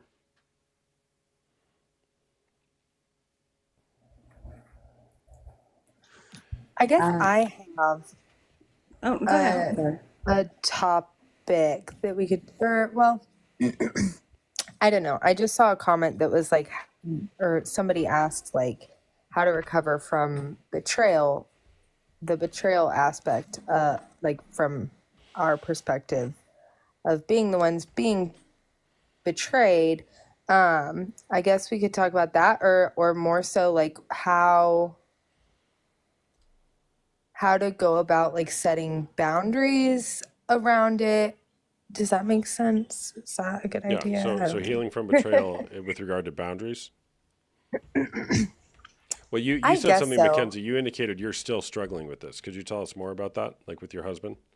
Yeah. I guess I should probably go ahead and give a little bit more detail because Is he I there? am Can we get still him on? struggling with this.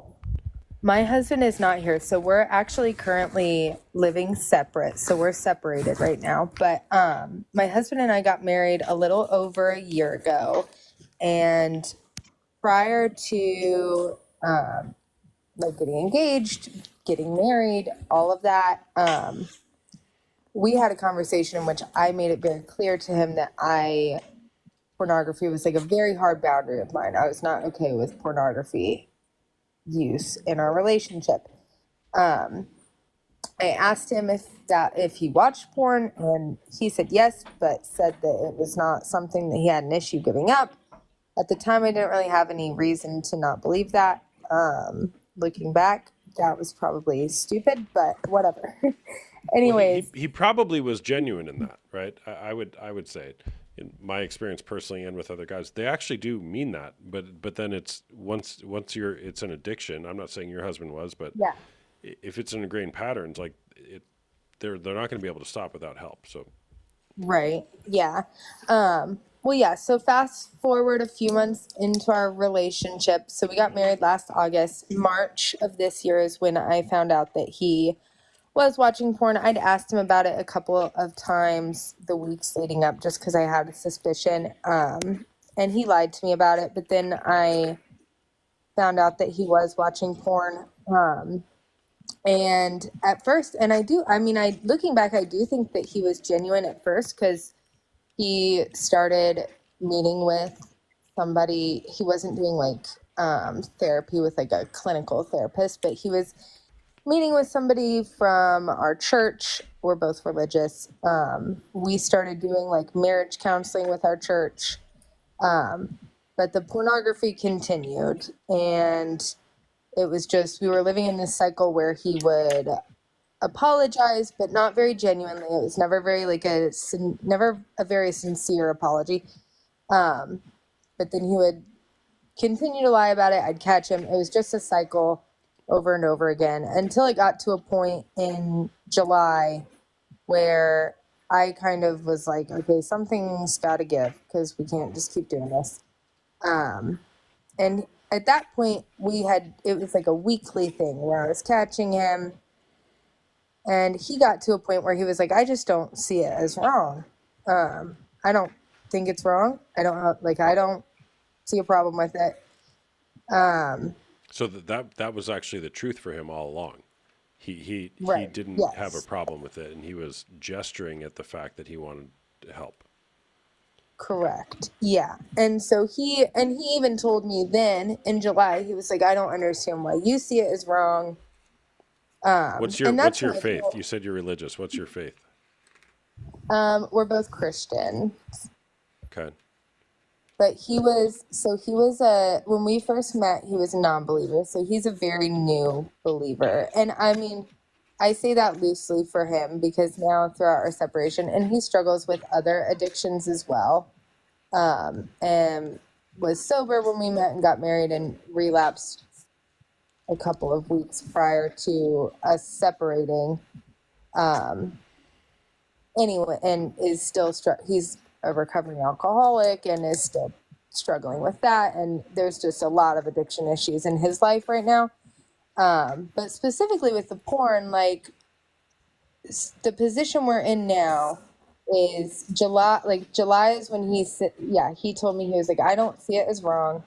I don't understand why you see it as wrong. I kind of told him, well, I don't really care whether or not you see it as wrong.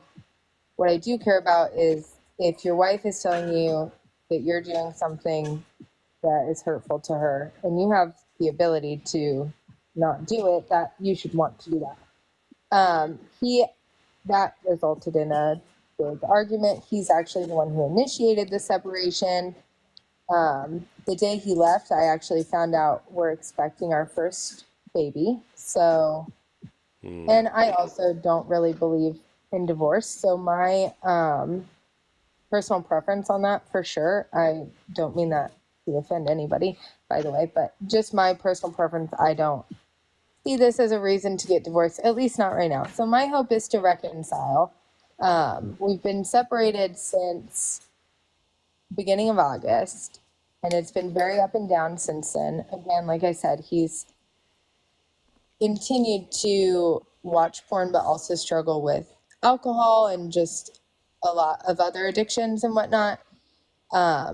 And we've started since our separation and getting on the same page that we'd like to reconcile. We've started doing clinical marriage counsel, like actual therapy. He's started individual therapy. He actually has, like a couple days ago, actually very recently, did like an intake for intensive outpatient to help him with the alcohol issue. However, he's still watching porn. And every time I bring that to him, he is now at the point where he says, like, I do want to stop, but he just doesn't. And so I don't know. I'm at the point where it's like, I don't know. I guess bringing it back to boundaries. And of course, like, I know I can't control whether or not he watches porn. And I also know that I have the ability to leave. And so maybe I can sound kind of stupid asking these questions. But especially with being pregnant and whatnot, that's just really not what I want to do at this point. So I guess, like, I don't know. What can I do to maybe change his perspective on that, if I can, if anything? Does that make sense? Mm-hmm. Okay. Does he want to change his perspective?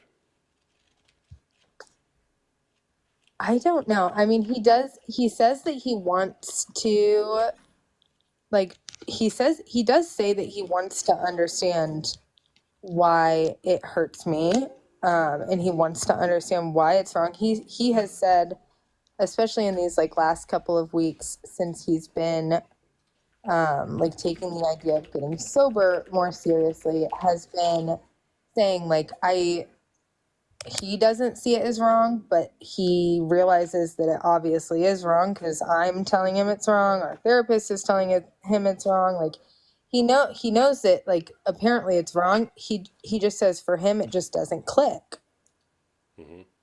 Like he just genuinely doesn't see anything wrong with it, which again, like to me, I'm like, I don't really care if he sees anything wrong with it. My problem is whether you see it as wrong or not. If I'm telling you it bothers me, you should stop. But that's, I guess, besides the point. Yeah. Well, first of all, you're in a tough situation, right? And Yeah. I mean, the marriage it's a relatively new marriage, right? And you're pregnant. He was gesturing at changing or wanting to change, but he didn't. And then he told you the truth, which is, yeah, no, I actually want to watch porn. And now he's saying now it sounds like maybe there's a genuine shift. But here's the thing, you can't make him change anything.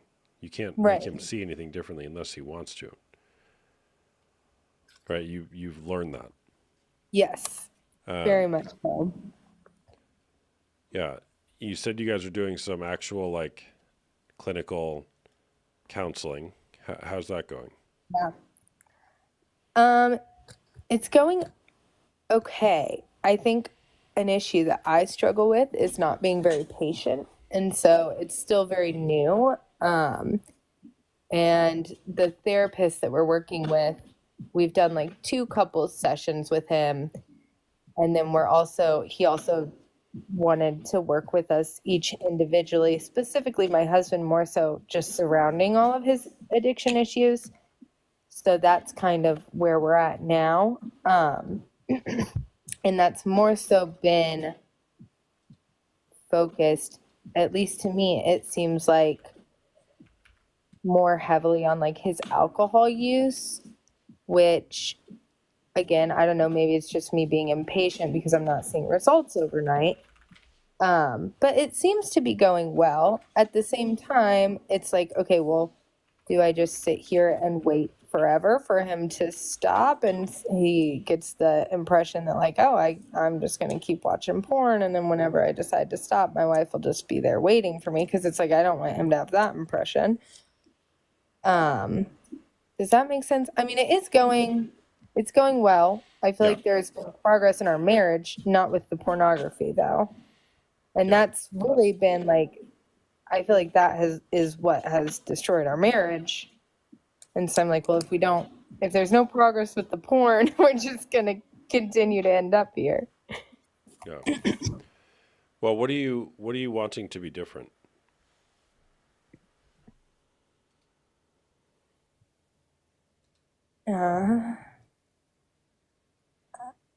I respect, honestly. Like there just isn't.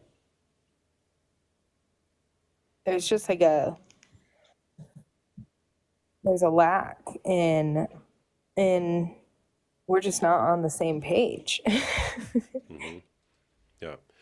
Well, look, it's not going to be an easy or fast solution, right?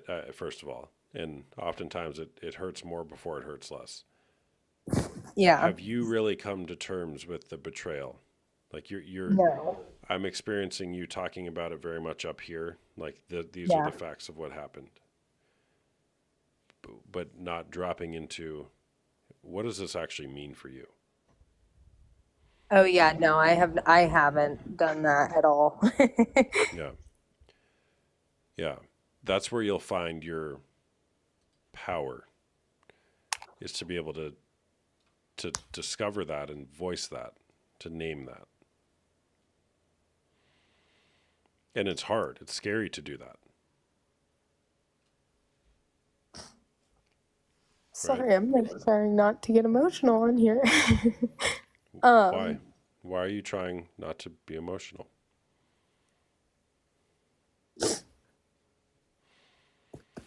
I don't really know, actually. What is that touching for you?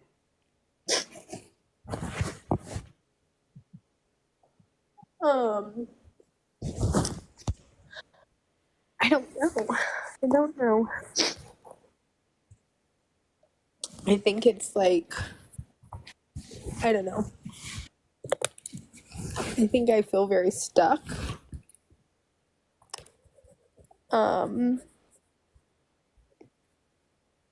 Because like I said, I mean, just like morally, I don't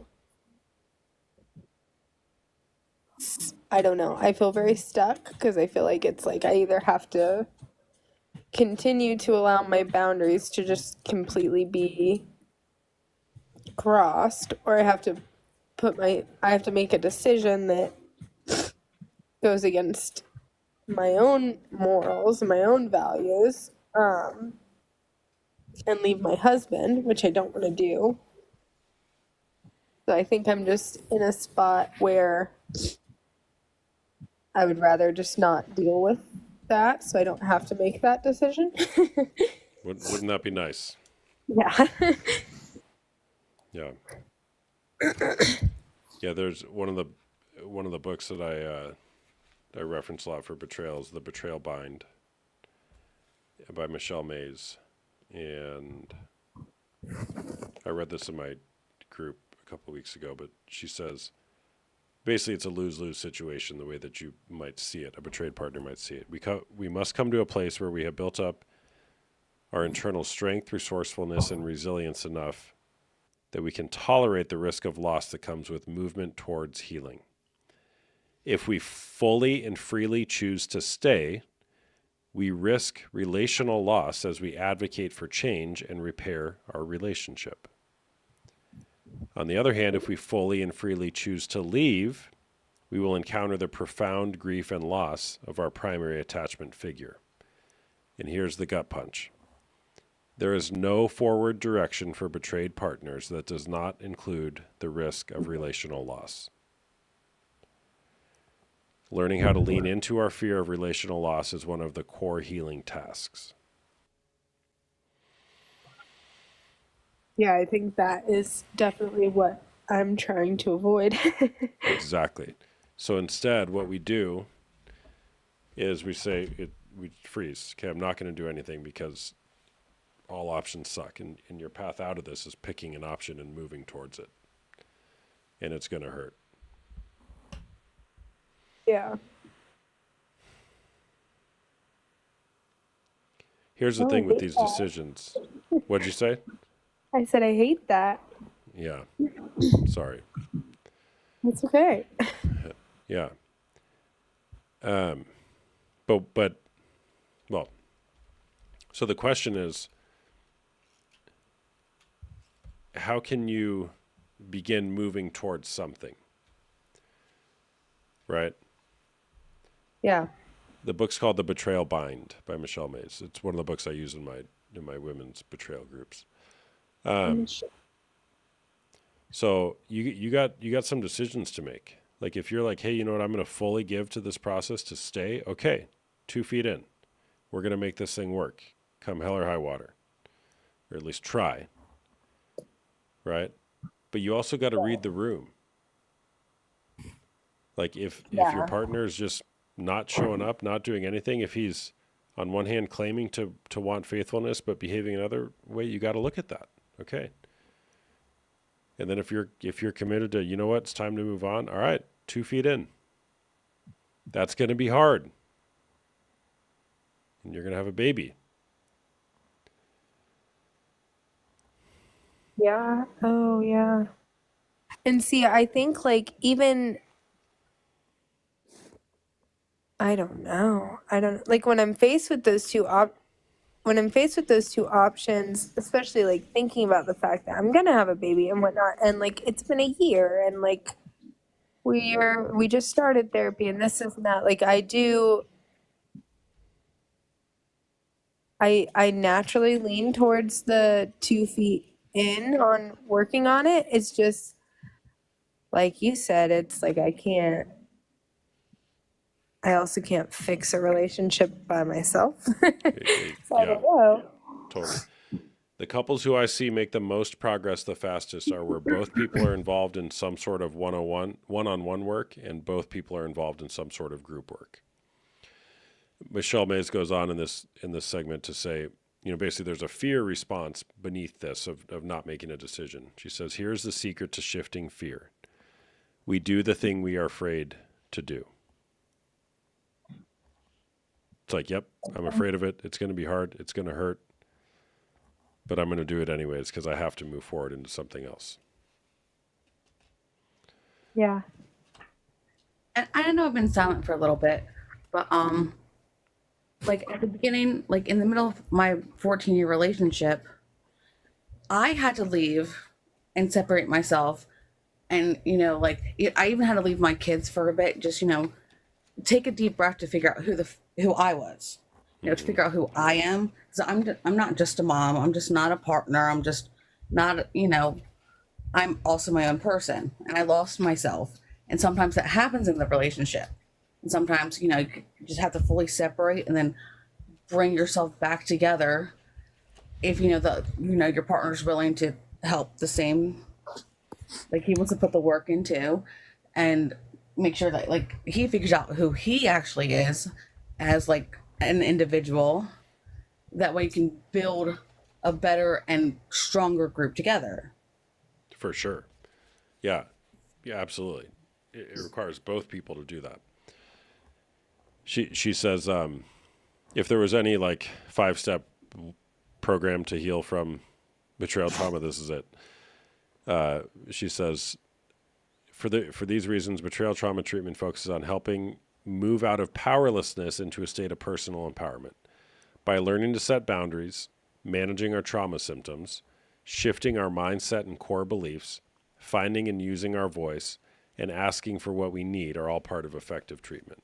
So those are some of the questions to ask yourself. And I haven't mentioned it much tonight, but this book is, in my opinion, it's like the Bible on healing from betrayal. The Betrayal Bind by Michelle Mays. So we're spending a lot of time here, which is fine, Mackenzie. Thank you to everybody else for being patient, right? But there is a path out of this. It may not be the one that you wanted when you got married, right? Yeah. But there is a path out, and you got to do the hard things, right? Who do you have in your life that can support you, or that is supporting you through this? Like, do you have people in your life who really know what's going on? Have you cried on somebody's shoulder like you did here? Yeah. Oh goodness, you guys haven't even gotten like the half of it. I do thankfully have a very amazing support system, and my family is super supportive, and I have so many friends who are supportive and whatnot. But I like at the same time, if I'm honest, like I think that is maybe.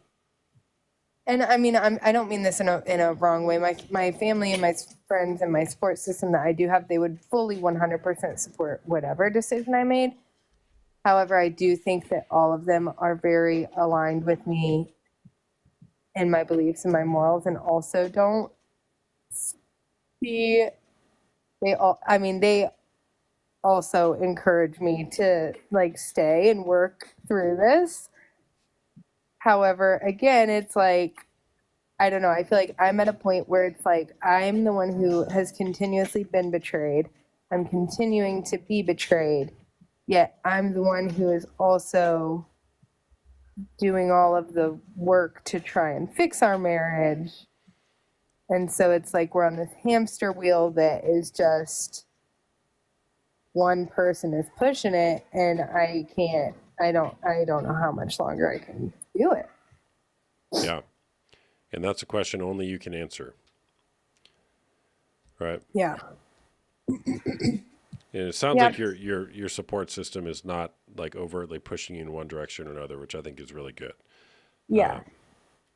But so now you got to be empowered to make the hard decisions. Right. And if he gets, who knows if he'll change? Who knows? Again, porn's not the issue. It's a symptom of other problems, and with the right help, maybe you guys can move in the right direction, and there's hope you can latch onto. And these decisions aren't final as well. That's something we talk a lot about. These decisions we make are not final, meaning you can make what's the next best decision for you, and then you can make the next best decision after that, which might look different than the first one you made. Separating doesn't always mean we're separating because we're going towards divorce. You can separate and come back. Yeah, and that's what when we originally separated, it was definitely because we were heading towards divorce. But now it is more so seeming like we're both on the same page of wanting to do the work. It's just I think if I'm honest, I think he's gotten to a point and he's let all of his addictions overtake his life where he's just so like enslaved to so many things right now. He just can't even, he has no idea of how to even start to clean it up. So I don't know. At the same time, I also feel like kind of a terrible person if I am like, okay, I'm just gonna leave you to figure out. Can I ask you something really fast? I just want to chime in really quick. Yes, Mackenzie, please go for it. What I know you said he has like substance addiction as well. What was he addicted to besides the porn? I'm so sorry. No, you're fine. Yeah, he is an alcoholic and also has a stimulant addiction. Like oh, I don't think I can say it. I don't Yeah, I okay. don't know the names of it either. I'm asking because my ex, I went through the exact same thing with my ex. The only difference was there was no baby involved. Um, and my only advice that I can give you, or I don't even want to call it advice because it's different for everybody. Like you have a child involved. So my advice might not even help you because I can only imagine what that would be like if I had had a child with him. And then it would have made leaving a lot harder and my decision even worse than I already felt it was. Um, but he also had a very serious porn addiction. He had a stimulant addiction as well as like opiates and all types of addictions. And unfortunately, it took me leaving and him forcefully going into like a rehab or like which it's good that you said you guys are doing. You're like branching out and getting him help, right? Like in some other avenues. Yeah. Right, I think you said. Is Yeah. he still struggling with those addictions like right now, or is he sober and working on it, or? Yeah, he just he just made the decision to get sober like not even a week ago. So you So we're probably also very, feel very like, new. oh my God, I'm an asshole if I push this thing Exactly. too hard on him right now when he's already battling these other addictions. So I don't want to bombard him so much because he's already, tackling the bigger thing in quotations, right, in his life that's directly affecting him. So you're kind of putting yourself on the back burner right now because you don't want to hurt him more than he's already hurting. And that's really sad, but I guess my only advice would be I know you don't want to like bombard him so much right now and like because he's already struggling with all the other addictions and I'm sure you just really want him to be sober. But at the same time, just remember your worth and if you ever need anybody to talk to, like I'm here. Like I went through that with my ex for 2 years and it was honestly like the hardest thing I'd ever went through in my life. But I feel like I'm a better person because of it. And as hard as it may seem, I promise you, the hardest part of it all is keeping it to yourself and not standing up for yourself. You're going to suffer so much more than when you really, really start. Like, just if he's not going to listen to you and he's not going to respect you, you really need to put your arm up and go, you know what, I'm not okay with this. Even because if he's willing to leave you over you putting your arm up, and I know you're trying to keep your marriage together and I totally understand that you have a baby on the way and that must be so scary. You're like, oh my God, I don't want to lose him, right? But at the same time, like you've got to stay true to yourself and be like, I can't. Because if he loves you enough, he's gonna do what he can and he's not gonna just leave. Because why would you want to be with somebody that is just gonna leave you if you're gonna really put your foot down and say, hey, I'm not okay with this. But I'm so sorry you're going through this. And if you need anybody to talk to, it's so hard to get all my thoughts out. We're on a panel, but like if you need anybody, like seriously, I am here for you. I can only imagine the pain that you're feeling, and know that your pain and what you're feeling is valid, no matter how much you're ever made. I know recently you said he's kind of trying to understand why you're upset about it, but just remember that your pain is just as valid as his and his addictions and his problems. Just remember to take care of yourself too, because that's what I went through for a long time. It was all about him because he's struggling, he's suffering, he has addiction and all this, and I had to pick up all the pieces and I lost myself in that process. And I just really don't want that to keep happening to you. Yeah, I appreciate that. Thank you so much. Of course, and you're doing amazing. I'm really proud of you for sharing here because I know that's not easy, especially being in that relationship right now. It's like, oh my God, like here I am talking about them on a panel and like you really love that person, but you're doing the right thing. You're taking the right steps to educate yourself and just figure out how to tackle the situation. Thank you. And that's all. Thank All you right. for listening. Mackenzie, how you feeling? I'm feeling like I need to make a decision. Well, I'm You need to feeling make like a I lot need of to get that decisions, book but just first. the next I'm best gonna get that decision. book. Yeah. Yeah. Yes, that's my first. That's my first decision. Is I'm gonna order that book. I'm gonna read that book. Yeah. I would encourage you.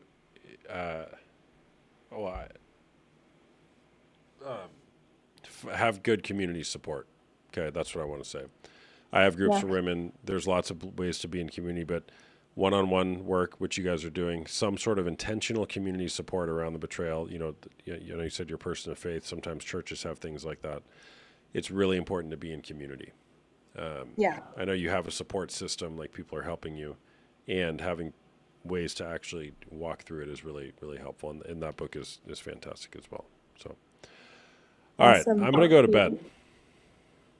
Thanks for sharing, Mackenzie. Yeah, thank you. Have a And good Bree. night. And Catherine, and what's my name again? All right, I'm going to kick you guys off. Bye. I was about to go to bed. Thank you. Bye, everybody. All right, see ya. Good night, everyone. All right, guys. Hey, thanks for being here. By the way, I'm a coach. I do one-on-one coaching as well as group coaching, both for men who are dealing with unwanted sexual behavior like porn or sex addiction, as well as women dealing with betrayal trauma. I have groups that meet on either Tuesday nights or Wednesday afternoons, depending on where you are and which group. And for the men, we go through different concepts with regard to porn addiction and how to find the root of where it started, as well as learn new tools to move forward into a life that doesn't involve relying on pornography and masturbating while watching strangers have sex to make us feel better.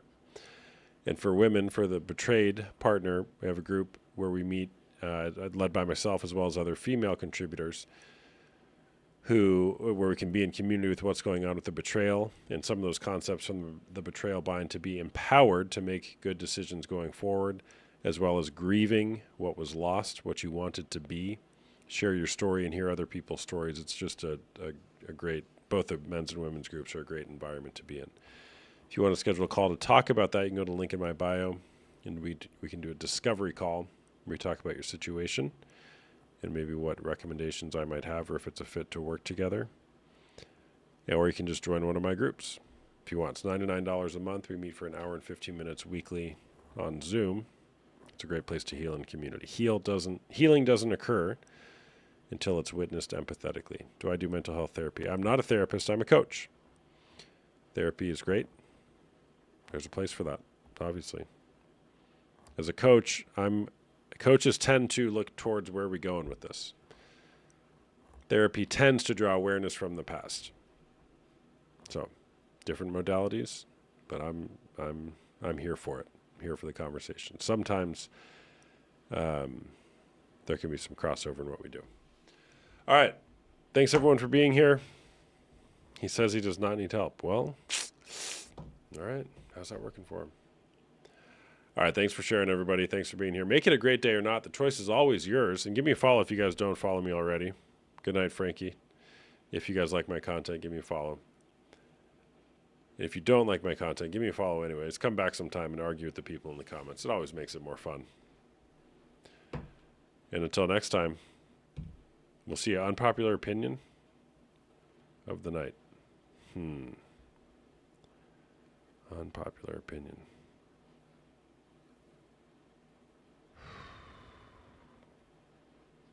Porn is cheating. All right. Good night. Bye-bye.